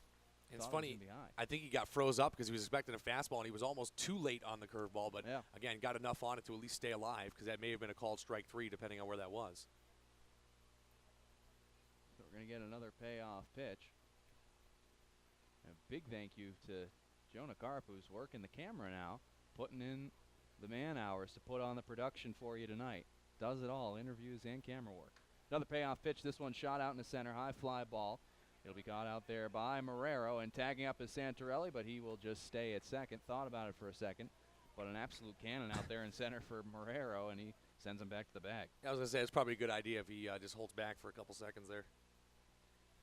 So now it'll be Brett Rodriguez getting his first at-bat here of the game, the shortstop out of Mystic. And can call himself the fastest guy in the NECBL right now. That's right. He has the hardware to show for it now as he won the 60-yard dash earlier tonight. Had 8 stolen bases so far this season to lead the Schooners, hitting .295, second on the team. 8 doubles, 4 home runs, 21 RBI. This one ripped right back up the middle, and look at what ended up in the glove of the pitcher. A stab there by Murphy. As a wry smile there, look at this play. Just Right reaction time right at the face. He wears those glasses, but that would have done nothing there. And hello. Well, hung a breaking ball and got barreled, but no harm done there as he just gets the glove up in time. Well, Bagar came out to make sure he was all right, and he turned around and he was just laughing at him because he's like, whoo, that's one of those ones that is he's going to have to wait a couple seconds to throw this pitch so his heart can stop beating out of his chest. Because you're right, that ball was barreled right back at him, and that's just self-preservation right there. Good play. Absolutely. So Santorelli, after getting him up to second with nobody out, still stands there with 2 gone in the inning. First pitch swinging here, it's Dalton Reed, who was the runner-up in the home run derby earlier this evening. Just one of the sweetest swings you're going to see in the NECBL. And it's just so effortless. Like, that's really the thing that kills me. He barely moves, and it just goes 1.5 miles. Waiting for the 0-1 here from Murphy. Just shows you the torque. Well, that's it. Comes in, and that one is driven deep out to the gap. It gets down, and it'll get by the center fielder, Marrero. Cuts it off just before the wall. Reed will head into second with a double in the South. Takes a 4-1 lead on the Dalton Reed RBI base hit. And that's what you get. Again, you leave a fastball up to a hitter like that, he's going to deposit it, especially in a game like this, as effortless he's been and as hot as he has been over the last few weeks for the Newport Gulls. Stays hot, gets his RBI here in the game, and the 8th hit of the game makes a 3-run lead again. So that 1 run that was got for the Northern Division in that bottom half of the 6th, no longer mattering here as it's right back to a 3-run lead. So now it'll be back to Aaron Antonini, who started this game for the South. The Pilgrims got a double from him in his first at-bat, and Colton Parrish came up, then Anthony Cruz, and now here we are, the 4th at-bat for the catcher's spot, and it will be Antonini again. Waits the first from Murphy. It's upstairs, ball 1. Representing the Danbury Westerners, the catcher, Eduardo Aaron Antonini. And Murphy not used to giving up doubles and runs. It's just not been his been in his forte this year anyway, only giving up 4 earned runs all season long. Just a good piece of hitting, though, on 2 outs by Dalton Reed. So Antonini swings on the 1-0 and dribbles that one off his foot back out to the mound in the box, so it'll just be a foul ball. Antonini, a .279 hitter. 3 home runs, 8 RBI. A .380 on-base percentage.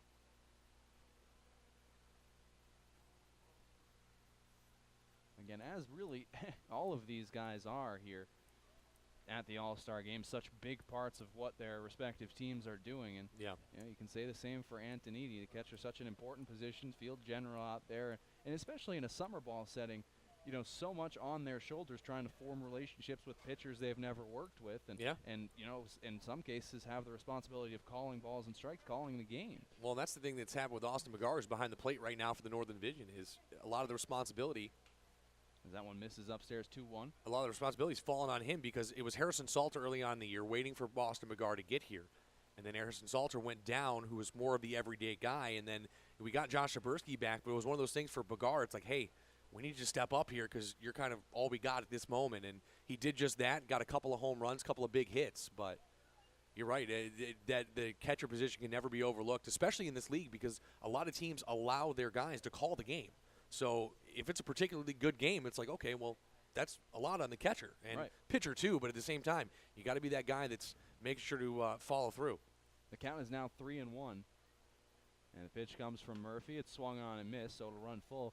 That aspect of calling the game so often goes unlooked, but it's really a big piece of it. I mean, you talk about the guys who do it well in the MLB. I mean, Yadi Molina is one who's been known to call an excellent game. Yep. It's such an important thing, and it just gives you that added advantage. You talk about, you hear from guys, I remember interviews that Jason Varitek, an old catcher for the Sox, would do. The catchers really take as much pride as those perfect games, no-hitter shutouts, as the pitchers do. A lot of it relies on them. So we're waiting on a payoff pitch here with 2 away. Reed is off of second, will not be moving with the open bag. Aaron Antonini takes ball 4 there, up and away. So make it men on first and second and back to the top of the order as Tim Tawa will come up. Credit where credit is due to the Southern Division lineup. They've made 2-strike and 2-out pitching almost impossible tonight as they've worked themselves on the base via the walk, whether it's a double, a single, whatever it might be. They've been a thorn in the side of this Northern Division pitching and still need one more out here for Murphy. Now Tim Tawa sits atop the Newport Gulls roster right now, at least the active roster in terms of hitting at 327. Swings on that one, it's hard hit, but to short. Easy play there for Wilhite, who flips over to Berry, covering the bag at second. And it's a fielder's choice, 6-4 to end the inning. And we are heading to the 7th inning stretch here at the 2018 NECBL All-Star Game. The Southern Division gets one more on an RBI double for Reed that scores Santarelli. 4-1 their lead into the bottom of the 7th.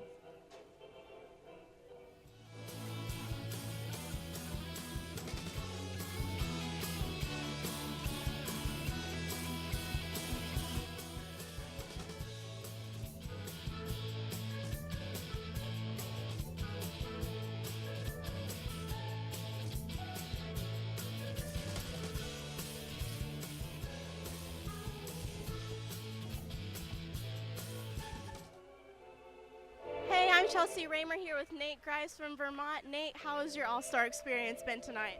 Oh, it's phenomenal. I mean, just coming out here, meeting all the guys that you played with all year, and just kind of get to know them, I guess. Awesome. So last year you participated in the Great Lakes League All-Star Game. How was your experience tonight different from your All-Star experience last year?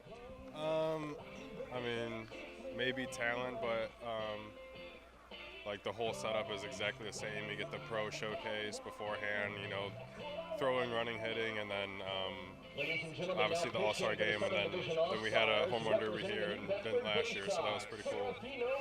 So what's your favorite part about playing for the Mountaineers? Just the team. I mean, I'm always a fan of meeting new guys and new players.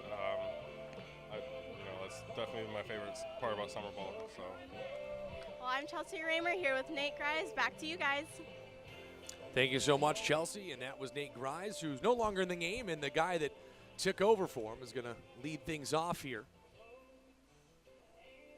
But, again, Nate Grimes, a guy that's had an unbelievable summer for Vermont. And Vermont, one of those teams that all of a sudden has made themselves a part of the conversation in the Northern Division, whereas a couple of weeks ago, it would look like it was all but over for them. But they've battled back, won 4 straight against the Upper Valley Nighthawks to take the Governor's Cup, and have not looked back, have taken 2 from Valley, and just have really kind of made themselves a part of that conversation again. Now, barring some catastrophe for any of the top 4 teams in the Northern Division, it's probably going to be one of those 4 teams that's going to be going on. But at the same time, Vermont doing what they need to do to put themselves in the position to at least be in that conversation at the end of the season. So it will be Joe Bro, one of the coolest names in the NECBL, that will lead off here in this 7th inning with his team down 3. They got 4 hits in the last inning, including the first run of the game. But, of course, that was negated with the run in the top half of the 7th.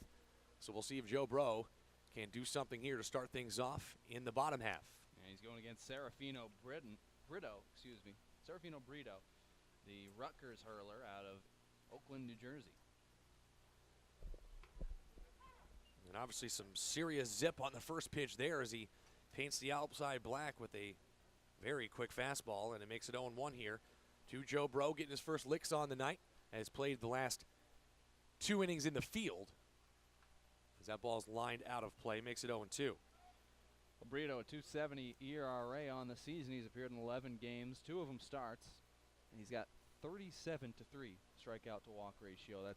I mean, we've seen some crazy ones here. We saw, I think, a 50-5 from Enright. Yeah. I mean, that's right there with that. As good as you're going to see. Just incredible ratios.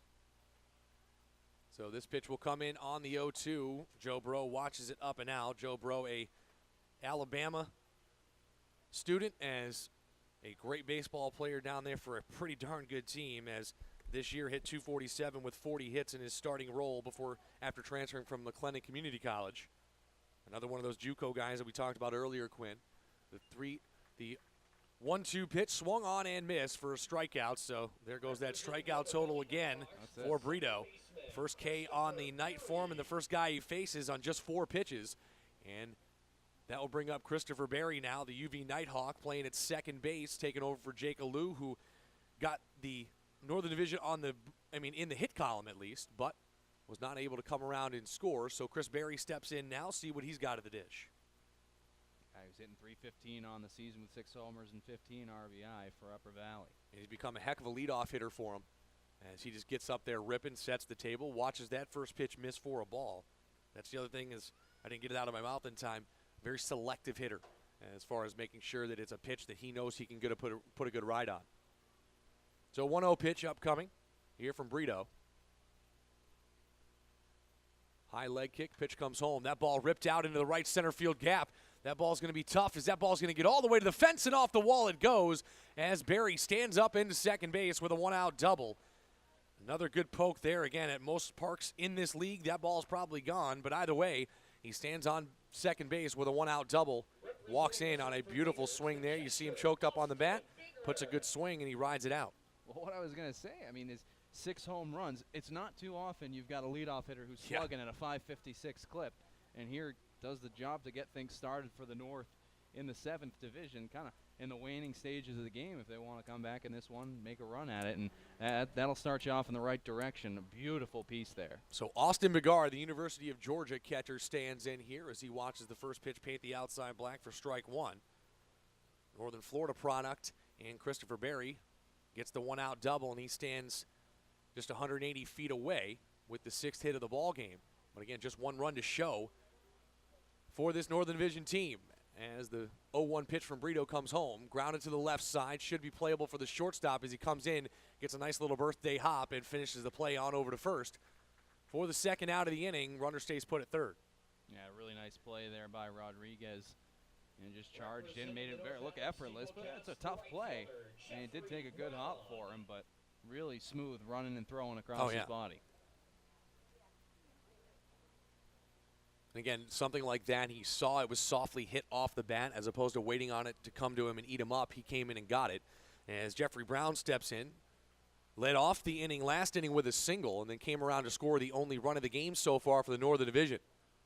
A single here could bring home another run as he watches that one into the dirt for ball 1.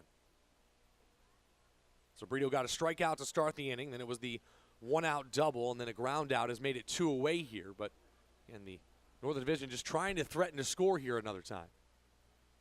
That ball lined down the left field line. If it stays fair, that's trouble. And it does as it gets down into the corner down there in left field. Christopher Berry stands in, coming home, and it's 4-2 on the 2-out stand-up double by Jeffrey Brown. He's 2 for 2 on the night.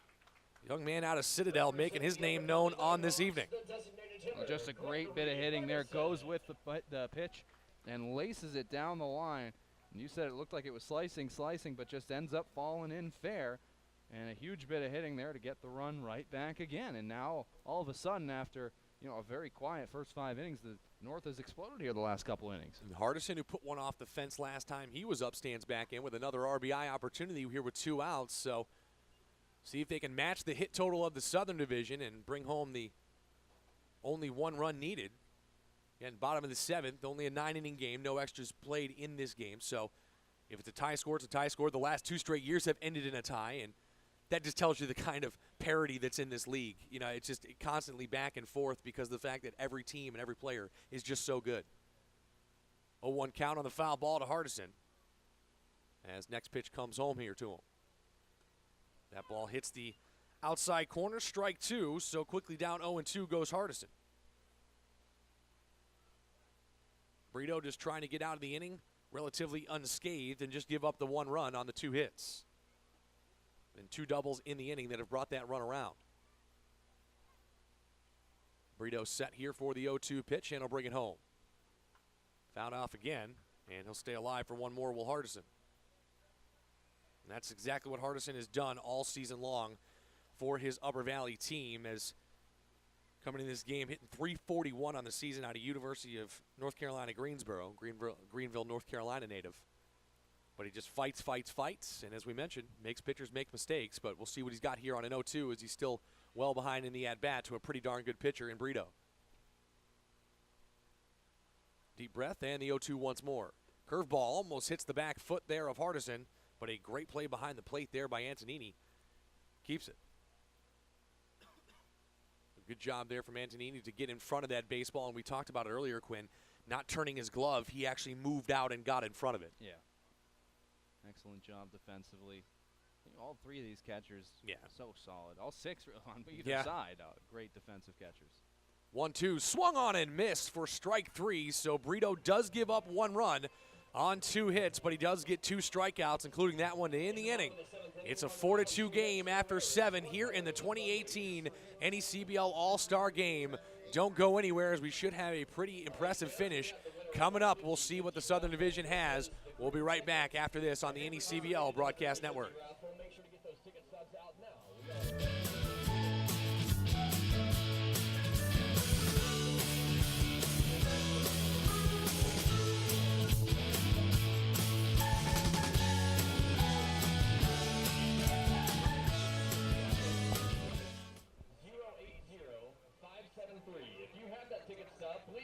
Thanks, guys. I'm here with Stanford Cardinal, Newport Gull outfielder / infielder / player coach, Tim Tawa. Tim, I'm holding in my hand right now a vision test. It's got 2 pictures on it, landscape, ocean scene, and also a nice park. Can you explain to the viewers what this is? It's just a little eye training that one of my teammates brought to our team a couple years ago, and then it's kind of grown with our guys. And it's just basically you merge the 2 pictures with your eyes, you go cross-eyed, and then create one, and it's supposed to help you see the ball better. That's teammate Stevie Mangrum, who's throwing stuff from the dugout right now. He wishes he was here, but it's not.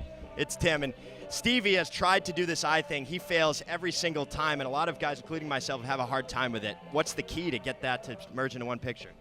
Anyone can do it. It just takes time. I really suggest any hitter who wants to try and see the ball better. It really, really does help, I think, because your brain's supposed to work how your eyes take in taking a picture with separate eyes each do, and then they merge it in one in the brain, and this is supposed to help you, merge it outside the brain. And so it's good for picking up a baseball out of a pitcher's hand. All right, it's been working so far. Tim leading the Newport Gulls in average, one of the best hitters on the team this summer. Tim Tawa, Dave Peck, back to you guys upstairs. Thank you so much, Dave. And that interesting trick there for Tawa. Anytime you can prove your hand-eye, you love it. I love it. The many talents of those in the NECBL, right? They're doing a fantastic job down there. They're getting some really interesting interviews, keeping it lively for the folks in between innings. And the players assisting and making those interviews even more entertaining. That's right. So we've got New pitcher on here as it'll be Jack Weisenberger, third straight. Sanford Maynor out here. And a guy that has 5 saves on the season. Again, second on the team in saves, with Murphy picking up his 6th the other night. Excuse me, I said 5 before, but Jack Weisenberger, in a minute, we'll talk about. You mentioned the lineage of some of these guys, and That's right. He's got one heck of a one. We'll talk about that in just a second. His first pitch is taken inside for a ball. It's Casey Dana up right now. Well, Jack Weisenberger's grandfather, Jack, played baseball and football at Michigan, won the '48 Rose Bowl, and actually played with Robin Roberts up in Montpelier, Vermont. His dad's in town here. Perk Weisenberger up for the week, and just such a great guy to talk to. And Jack, just an unbelievable guy to talk to. Young guy, just finished up his freshman year, University of Michigan. I'll tell you what, the Wolverines have a very young team, but a very stout team up there. That they do. The count is 2-0 here as Dana takes ball 3. Well, player of the week already once this summer, or excuse me, pitcher of the week already once this summer for Weisenberger. And that's because he struck out the first 8 guys he faced. That's right, fantastic. Beginning to his summer. This one swung on, laced out to left, but it is right at the left fielder, Bro, who just reaches his glove up and stabs it. And that ball just kind of floating up on him a little bit there. That was really hardly hit. But at the same time, a little taste of their own medicine, I guess you will, because early on in the game, Northern Division was seeing a lot of that. So that time the Southern Division gets in on the act and barrels up a ball, but just right at a guy. So now it will be Justin Lebeck. Weisenberger on the season, 15 2/3 pitch, 2.87 ERA, and 16.09 K per 9. Yeah, I mean, he's just been phenomenal. And it's just the change between his fastball and his slider that just destroys guys up at the plate. Fires in a strike there to start off the at-bat to Lebeck. He started the season, you mentioned it, K'd his first 8, and then 17 of his first 27 in 6 games. Didn't give up a hit over that stretch and only walked 4. Second in the league in Ks per 9, and that's the foolish breaking ball that just really drops off and got a bad-looking chase there from Lebeck. Well, the craziest thing, the runs that he has given up this season, which has not been many of them, only 5, have come because of the fact that he's walked guys on. It's not a matter of guys are getting barreled up balls and shooting it all over the place. It's more or less, and he'll be the first one to tell you that those 5 runs, he should have had only maybe 2 of them, but it is what it is, and he's locked right back in and been pretty impressive. 0-2's fouled away there. Lebeck staying alive. And I gotta say, you mentioned his father's name. The name, just my favorite thing. When you go through, you got a whole bunch of stats to look to prep for this game, and you know it's something to glaze over. But what jumped out to me, my favorite thing, Perk and Buffy, the parents' names. And it could not be 2 nicer people either. So this one stung back up the middle. It'll be a hit off their son Jack Weisenberger as Lebeck gets his first hit of the ball game, a single out to center, and with 1 away, there's a man aboard for the South. Yeah, I've really enjoyed talking to Perk over this summer, just shooting back and forth about baseball history and all that kind of stuff. And I've had that relationship, and that's been one of the favorite things about this job for me is developing that relationship with some of the, especially like the baseball dads and stuff that just love the game of baseball and love talking about it. Another guy, Terry Howie, I've loved talking to him. Nick Howie's father was here for the pro day for us here.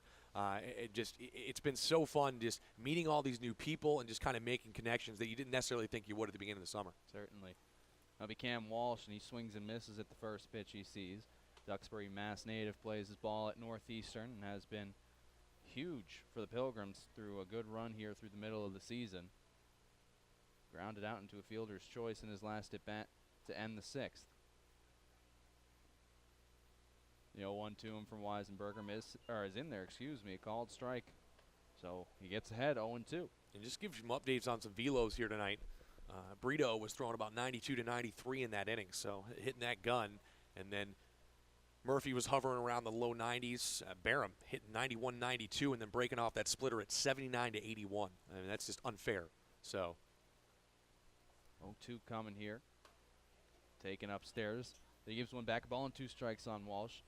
And we had Cam Junker was touching up on 94. Chris Troy up at 96. I mean, that's the best part of this is these guys can just go out and pour it out for an inning. They're going to give you absolutely the max of their velo. Especially coming in, they know what inning is theirs. Right. 1-2 is in the dirt, well dug out by Bogart. And that one will be held. And the runner stays put at first, Lebeck. So 2-2 now on Walsh. And that's what Bagar does. He has very good form behind the plate. There's every once in a while he gets kind of caught up in between on a ball, but what catcher doesn't really? But at the same time, he's just so good at not just blocking, but popping up and looking wherever that runner is to see if he's going. So now the 2-2. Weisenberger from the set delivers, and it's taken upstairs. So good job here. We saw Riley Helen do it, and now we're seeing Cam Walsh do it. A couple of patient Pilgrims who are looking to just let these counts get back. Falls behind 0-2, works it to full. How long have you been waiting to use patient Pilgrims? I haven't, but you know what? It sounded really good. Rolled off, didn't it? It rolled right off the tongue. That's why I thought you had that loaded and ready to go. No. Bit of a eureka moment there. But that one swung on and missed as Walsh comes up empty on that one. Fastball away, and he couldn't catch up. And that's just a no-joke fastball. That's just a come and hit it, and he just blew it right by him. Good pitch for Weisenberger. So now it'll be Nano Santarelli. Singled and scored in his last at-bat. The 4th run of the ball game for the South. Again, just can't say how much fun I've had today with really with everything. Starting with Pro Day this morning all the way through. It's been a great event, and I wish I could come back next year. NECBL does such a great job to put this on. First pitch here, and Santarelli swings and fouls it away.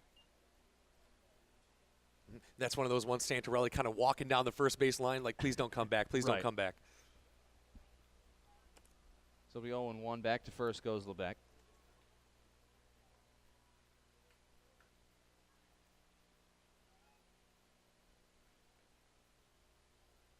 Santarelli, a .250 hitter on the season. .388 slugging, though. He's got 3 home runs and 30 RBI to lead the Schooners in the latter category. The 0-1. Swung on this one's popped up. Should end the inning. Is under it is Will Height at short, and he makes the catch. So we go to the bottom of the 8th inning.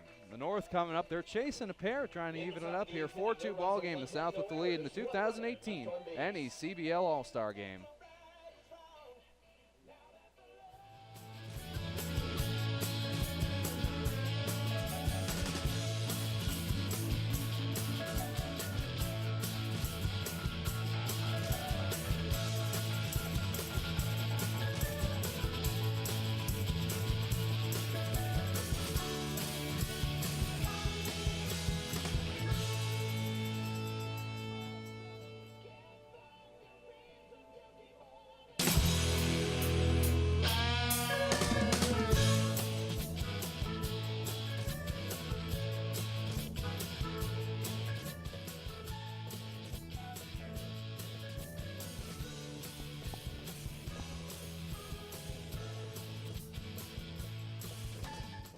All right, I'm here with Jake Alou and John Reiser of the Sanford Mainers.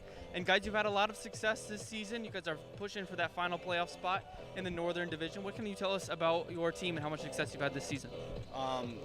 Our team has been very weak offensively right now, and I think the bats are going to start coming alive right about after this All-Star game. And our pitchers have been doing great. They just need to keep doing what they're doing. I think it's going to help us get a push to the playoffs. Right, and what can you expect from the rest of the season for the Mainers? I know you guys have a lot on the schedule coming up. I expect a lot of wins coming up soon. We're coming together as a team. I'd say the pitchers are doing just fine. I mean, there's throwing strikes. Hitters are going to come together shortly, and we'll start doing well. Awesome. And your broadcaster tonight, Mike Glenn, is up in the booth tonight. Anything you guys want to say to him? He's my guy, man. I love him. Love you, Mike. All right, we'll send it back to you guys. Go, Mike. I love you guys, too, and has been so much fun. Thanks, guys. Hanging out with those guys all summer, and they just fantastic guys, 2 very bright futures, regardless of what happens with the baseball. But either way, a very bright future in baseball, that's for sure. 2 of the studs on this Sanford Mainers team. But the Northern Division, trailing by 2 here. We've gone to the bottom of the 8th. Only 2 at-bats remain because, again, no extra innings in this. So at least try to end it the way it has the last couple of years, tie it up, and make it. Let's see, it'll be a 8-8 tie 2 years ago, a 5-5 tie last year, and then see if we can make it a 4-4 tie here. A little bit quieter. It's been a great pitching performance, really, for either side. A couple of tough innings for the North, but for the most part, it's been a heck of a day. We've seen a lot of great arms, and that's kind of what you expect in a game like this, guys. Just carving it up left and right. New pitcher on here is Thomas Gerard, who has been just unreal for the Schooners. 22 1/3 innings over 11 appearances. He's got a 1.2 ERA. Well, speaking of unreal, Austin Wilhite steps back into the box, the Georgia Tech product. Out of Buford, Georgia. First pitch comes into him. Nice pitch there. Paints the inside black for strike one on the slider that broke back into the zone. But Wilhite, first pitch he saw last time up, smoked one off the fence. And second pitch, taken for a strike. So quickly down 0-2 is right to work. Yeah, this is the MO of Girard. He works very, very quickly. That ball misses just a touch inside, I should say. Makes it 1-2 now.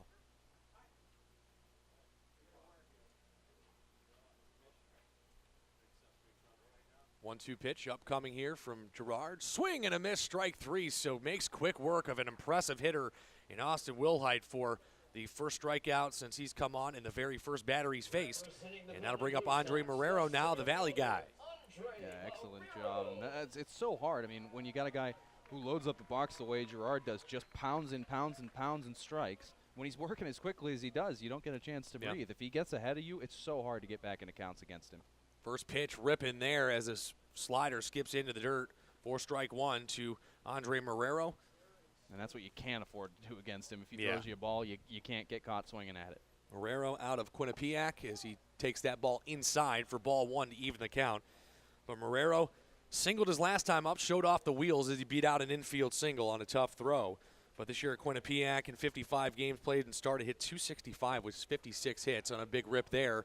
Makes it 1-2 this season for the Valley Blue Sox, hitting 287 with 30 RBIs, 5 home runs, and 26 runs scored. So having himself a great offensive year, but finds himself down to 1-2 here to Girard. Grounded to the left side, gets foul, and we'll do the 1-2 again. And you see hanging out of the dugout, I believe that's Andy Morales down there, who is, yeah, it is, trying to get that foul ball and almost turned himself over. Just having so much fun, both of these teams, and joking and laughing. It's a fun day. And that's the thing. It's not just cliques of teammates. It's everybody in the dugout just joking with one another, having a good time. And it's really a lot of fun to be around, a lot of fun to watch. It's been a really cool experience. It's elite ball players surrounded by other elite ball players. 2-2 pitch hit up the middle. That might have broken the end of the bat. On over to first. This time Marrero won't beat it out. And that is the second out of the inning. So 2 up, 2 down. As Mainer's now down to their final 4 outs. And it will be Cordell Dunn Jr. stepping up to the plate for his second plate appearance. He did strike out his first time around on 3 straight pitches, so we'll see what he's got. Now, that's interesting. Yeah, I love that A keen shot. swamp bat guy wearing an Upper Valley helmet. You know, it's so funny. I'll give you the story after this. Pitch comes in, hits the inside black, strike one. I drove down this morning with the Pilgrims GM, Kevin Plant, and I got a phone call from Coach H-Bod over in Ocean State. Grounded off of the plate and then off of the foot of Dunn. So we'll do the 0-2 pitch upcoming. And H-Bod was giving him a hard time. He's like, you brought the helmets, right? You know, you're the coaching team. And you're I hope you brought all the helmets. And Kevin's like, we definitely did not. We, you know, because the way the Pilgrims do it, they, you know, remain dispersed amongst the players. And you know, obviously some people didn't have them. 0-2 off the fist.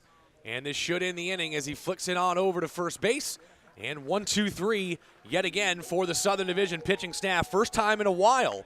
In fact, first time since the 4th inning. It goes 1-2-3, but what a time for it, as it's still a 2-run lead as we are into the 9th and final inning here of the 2018 NECBL All-Star Game, with the Southern Division leading the Northern by a score of 4-2. Don't go anywhere. We'll be right back for the final inning here tonight at McKenzie Stadium on the NECBL Broadcast Network.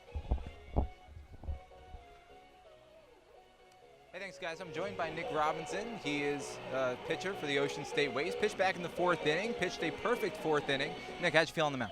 Yeah, it felt good. You know, we got a good defense behind us, so I just kind of threw to the contact. And I know you're a big Friends guy. You are on season 8 of Friends, but I think you have enough information at this point to answer this question. You have Joey, Chandler, Ross, Monica, Phoebe, and Rachel. Which friend are you and why? I'd say I'm pretty close to Chandler. You know, he's quirky, fun-loving, likes to tell jokes, and I think I would say Chandler for sure. Well, you and I have that in common, I think. I think I'm more of a Chandler/Joey. Thanks so much, Nick. Guys, back to you. Thank you very much, Jonah, and thank you to Dave Peck, who is now standing up on top of that dugout doing some camera work himself. I like to give him a hard time because I think it makes him blush. He's got to be the most handsome camera worker I've ever seen. Normally you put a face like that behind or in front of the camera, but we've got it behind there as we've got a shot of him and now a shot of us up in the booth. And, of course, the guy that shows up trying to show me up here today, coming in well-dressed. Well, you can't see it, though. Look, I mean, yeah, see, all you can see is my head here, so that's all we're keeping. Yeah, that's right. Hey, I got the team polo on. I got the right dress. You're the smart one. I brought the team polo. It's hot. It's hot. It's hot. And I'm rolled up here, tie on, but just doing the gosh darn thing, and happy to be here doing it. Happy to be doing it here with you, Mike, and absolutely, man. With Dave and Jonah. It's just been a bang-up crew here tonight, and happy to get it done with everybody. It takes a village, doesn't it? And, it really does. Tom Lehman down doing the producing here and switching us back and forth. All the camera work you see there, switching back and forth, and the graphics and all that kind of good stuff. Thank you so much to the Newport crew for coming up early this morning and just really everybody involved in this game. So first pitch swinging here is Cullen Smith. The new pitcher is on for the Valley Blue Sox. It's the closer, Ricky Reynoso, and I should say for the Northern Division from the Valley Blue Sox. Yes. But, yeah, closer, he's got an 0.87 ERA, so it's under 1. Even as a closer, has 4 wins, but 5 saves. He's only given up 2 earned runs. He struck out 16, walked 4, so just having an all-around statistically good year. I think he's one of the more interesting cases because he is exclusively a starter at Pacific. Yes. He has started in he's pitched over 212 innings, 147 Ks in those. As that one's taken for a ball, it'll be 1-2. He is he's just a horse for them. He came in as a freshman, started right away. He'll be going into his senior year. I mean, as a freshman, he had 40 strikeouts. Yeah, just incredible. And you look at the amount of innings that he pitched already this season before even coming here, over 73 innings. He fires in strike 3, looking there with Smith. He's rung up. So out number 1 in the 9th. Yeah, he's in line to be the all-time leader in starts for Pacific and top 10 in innings pitched there. Right now he's already 27th in innings pitched, 7th in games started, and 27th as well in strikeouts. I mean, he's just an absolute workhorse for him. And here he is in a closer's role for the Blue Sox, and perhaps that's really where he's going to make his money at the next level because he's been excellent. Fires in a fastball for a called strike there. Brett Rodriguez now digs in. Well, just to update you a little bit more, Jack Weisenberger was hitting 94 4 times, and then he would break off a slider at 84 and a 77-mile-an-hour change. That's Pedro Martinez numbers. This one's fouled away. 0-2. Yeah, I tell you, it's certainly not an easy day for these hitters when you're just looking at everything up and over 90. I mean, you've gotten firm, firmer, and then firm again. Yeah. But they found a way to scratch across 6 combined runs, and that's as impressive as it gets right there. 0-2 now. Reynoso looking for his second strikeout. Fires in, and Rodriguez swings and misses, and there you go. Back-to-back Ks for Reynoso. And, it's funny about Reynoso is he's not necessarily going to blow you away. Not to take anything away from his velocity. He's got a great pitch. He's got a great speed. But just the way he mixes his pitches from the left-hand side of the mound is just – it really is hard to hit. Whether you're righty-lefty, doesn't matter. No, he's a guy who averages just under 7 Ks per 9. He is not by any means your typical closer in terms of a strikeout pitcher. But, I mean, he again, a guy that just loads up the box with strikes. This should be a fun matchup right here. It's Dalton Reed in there, swinging and missing at the first one. Reed with an RBI double in his first plate appearance. Stung one out to the right center gap. Reynoso has only given up 2 runs all season. They came in one swing of the bat. Bernie Huang with a 2-run homer against him up at Winnipesaukee. 1-1 now as that one misses inside. Yeah, and that was in a part of the game where the game was pretty much over at that point anyway. But yeah, no, it's interesting to see. He rides a streak of 9 straight scoreless innings pitched into this ball game, and looking for a scoreless inning here in the All-Star game. Falls to 1-1 on the count. 2-1 on the count now. He misses low there to Reed. It's funny if you think about it. Without Dalton Reed's RBI double with 2 outs, this is only a 3-2 game at this point. 2-1 pitch, and that's taken low. So Reed looking like he may be able to work a walk here in the 9th. Reynoso will have to battle back a little bit. Well, and again, credit to these hitters for the Southern Division as they've only allowed 1-1-2-3 inning all night long. So it's been a tough go over. Excuse me, my apologies. No 1-2-3 innings all night long. So they have been excellent. A lot of 2-out base runners as well. That one's in the dirt, and you get another one there, a walk to Reed, as Reynoso looked like he was trying to pitch around the big man a little bit and ends up giving him a free pass. So Colton Parrish will get another chance. Well, that's the thing. Colton Parrish, not necessarily the guy you want to throw to. Now, a little bit different of a ballpark than he's used to playing, but a guy that can definitely barrel up a baseball pretty quickly on you, even against lefty pitching, so we'll see. And so for Parrish, I mean, you got to be cheering in the box to watch Reed take that walk, a guy who struck out in his first plate appearance, wanted so badly another opportunity at the dish. He gets it here. Trying not to be the last man up, though. Would love to kick it back to Tim Tawa at the top. First pitch to him is outside for a ball. And you look at it, the first 2 hitters he faced in the strikeout, he threw 1 ball in 7 pitches. But over the last 7 pitches, it's been 5 balls. So fires that one in there, called strike. It's interesting. He really is just such a pitch to contact guy. Yeah. I mean, over 20 and 2/3 innings, only 16 strikeouts, and on the other side of things, only 4 walks and 11 hits. You know, gets a lot of ground ball outs. 1-1 pitch. That one is taken. Good eye there by Parrish, so it'll be 2 balls and a strike. And that's always tough as a pitcher because a very similar pitch called strike 2. I mean, it's called the strike right before it, and then you see almost the same pitch go by. But as a pitcher, especially in a game like this, just who cares? Just go back, throw the strike. You got 2 outs. It is what it is. 2-1 pitch to Parrish. He swings on that one and cuts through it. Evens the count. 2 balls, 2 strikes, and 2 away. And in case it's the final time on the evening, another shout out to Mike Lord, the broadcaster. Oh, absolutely. Longtime home. Deuces wild here in the top of the 9th. Pitch is in there, called 3rd strike. Parrish looks at a breaking ball that he thought was over the zone, but ends up in there, and he's rung up. So 3 strikeouts for Reynoso, who came here with something to prove in the All-Star game that he can be a strikeout guy, and he certainly was. So we go to the bottom of the 9th, final opportunity here for the Northern Division to try to get back into this ball game. They trail 4-2. We'll be back in a flash here with the conclusion of the 2018 NECBL All-Star Game.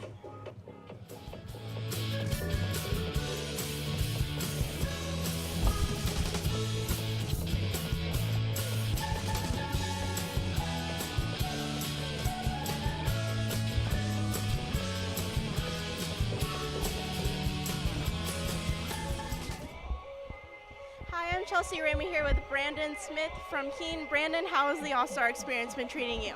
It's been a lot of fun. Fun to come out here and play against everybody on the field and all the good players in the league, so it's been a lot of fun. You are 1 RBI away from tying the league's record. What do you need to do for the remainder of the season to make that record yours? Just when people are on base, getting hits when I need to. Hopefully we can get a couple people on base and I can hit them in and we can get the record, hopefully. What's your favorite part about playing for the Swamp Bats? The fans. I love the fans. We get a lot of fans at the game and they're a lot of fun, so that's my favorite. Awesome. Well, I'm Chelsea Raymer with Brandon Smith. Back to you guys.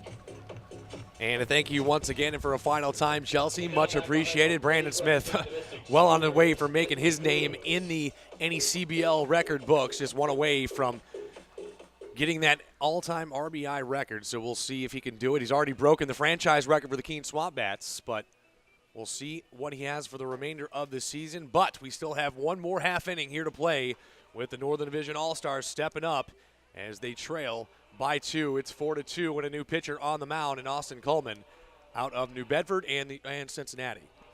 C.J. Dandino. Excuse me, Dandino. My apologies.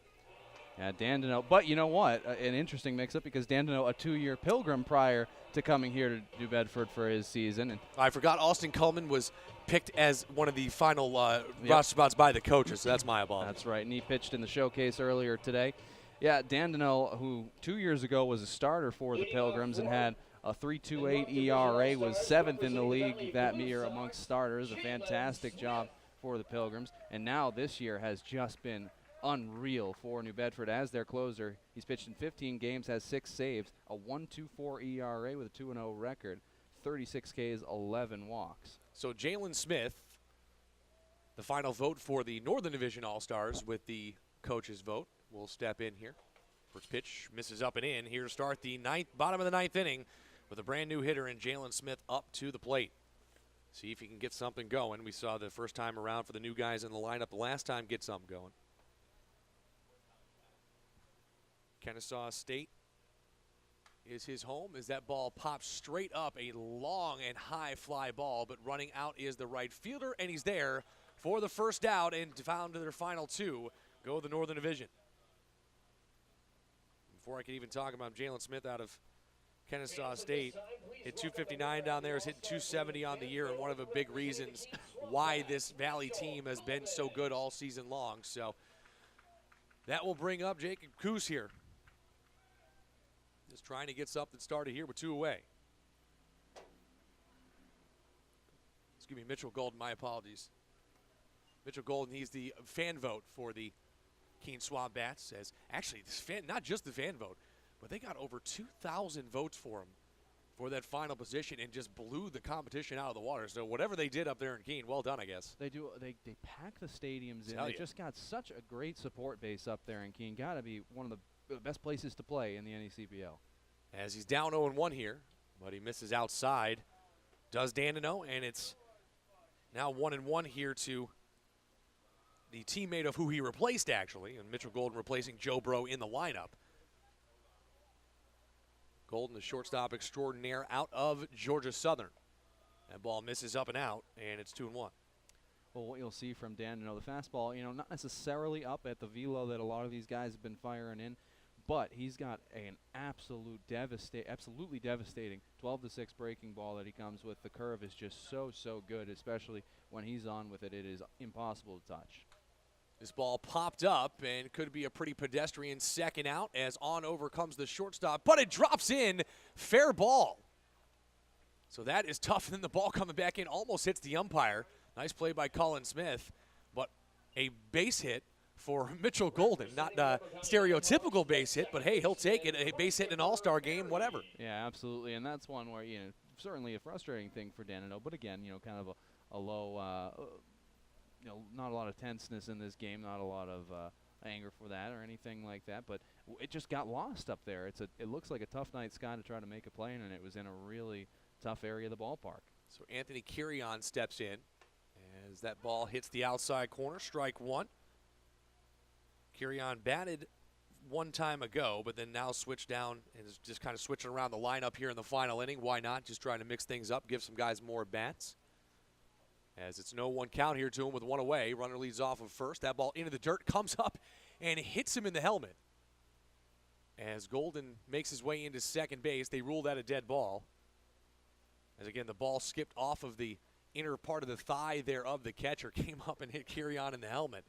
Kind of an odd play, but either way, a runner stands at second base now, so one more run out there anyway. See if they can do something here with one out and a 1-1 count upcoming to Anthony Kirion. That ball ripped up the middle, played there by Santorelli at short, on over to first, and out number 2, so couldn't just quite get it up the middle there. And it's 2 away here with that runner down there at third base. And that'll bring up Christopher Berry, who hit one off the fence last time up, so we'll see if he can make it interesting again. And that one kind of bites if you're Dandino just because of the wild pitch right before that. There's your double play ball if you've still got Golden standing at first, but instead now, 90 feet away from scoring. So now Chris Berry steps up. And he's got that runner down there at third, but at the same time, want to see if they can get him home at least. 2 away as that pitch comes home and misses into the dirt. They'll look Golden back to third, and he'll stand over there. So this has been some funky management of this lineup. yeah, it may have batted out of order there, but hey, it is what it is. Bottom of the 9th inning, down 2. It is, It's tough to keep everything, keep it in track, Well, especially when you have 40 guys, which you've only worked with maybe 4 or 5 of them before. Right. So either way, 2-0 now as that ball misses up. 2-0 count here on Christopher Berry. Bottom of the 9th, 2 outs. Dandino trying to pick up the save. That ball ripped to the right side and is through into right field. An RBI base hit for Christopher Berry in the Northern Division, not going away just yet as he brings the run home, and it's 4-3.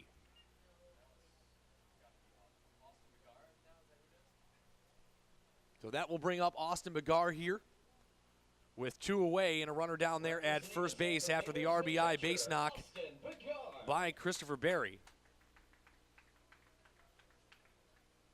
Again, if you're scoring at home, sorry.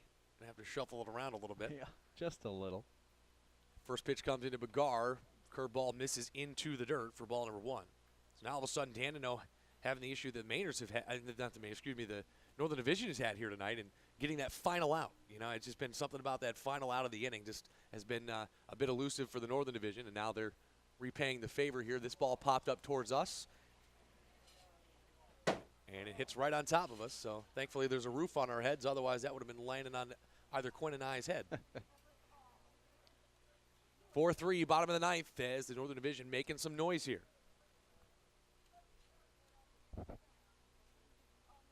Danino set here for the 1-1 pitch. Into the dirt it goes. 2-1 here to Austin Begar.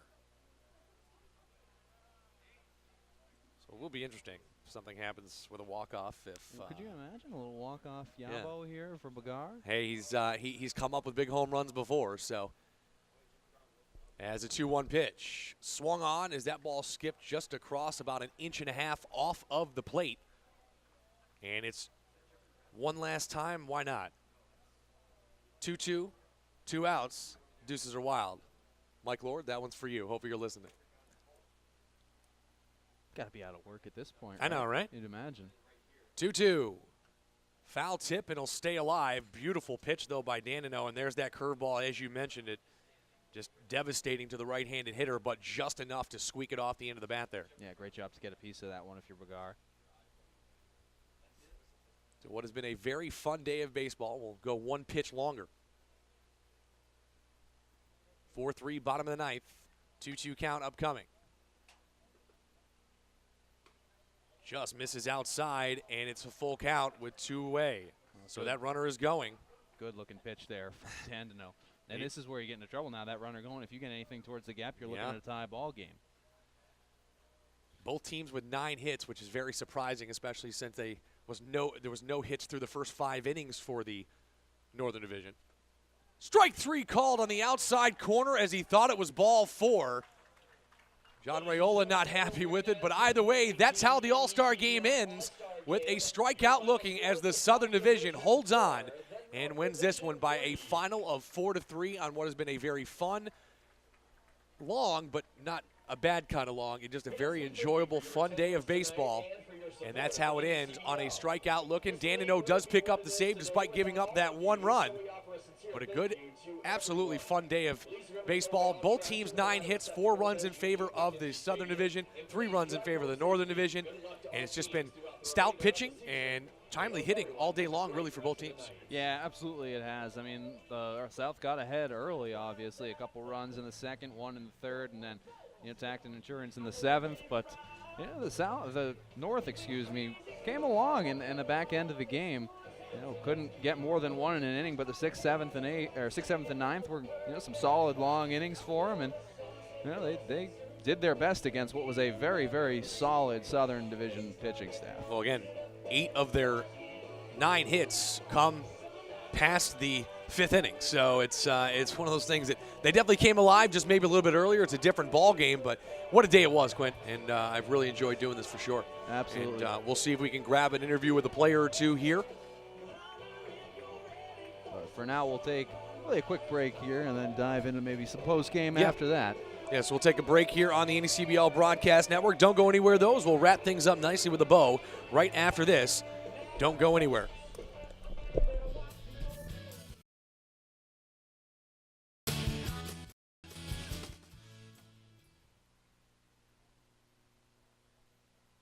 The winner of the John Larson All-Star MVP Award from Danbury and Marist College, please put your hands together for Randy Tavares.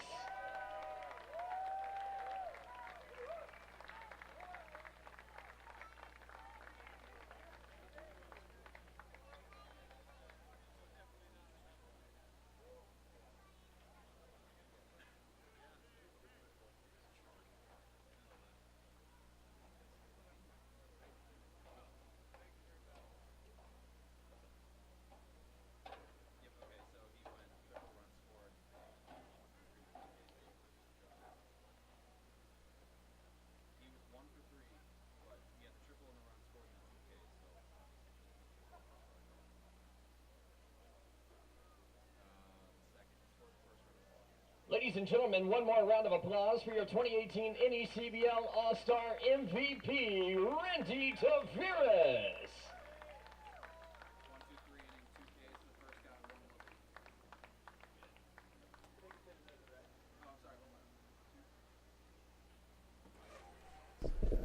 And you heard it here first, folks. Randy Taveras picks up the NECBL 2018 All-Star Game MVP and had a triple, a run scored. Why not? As he is with our very own Jonah Karp. Let's see if we can send it down to him here and have a conversation with him. Sport some hardware.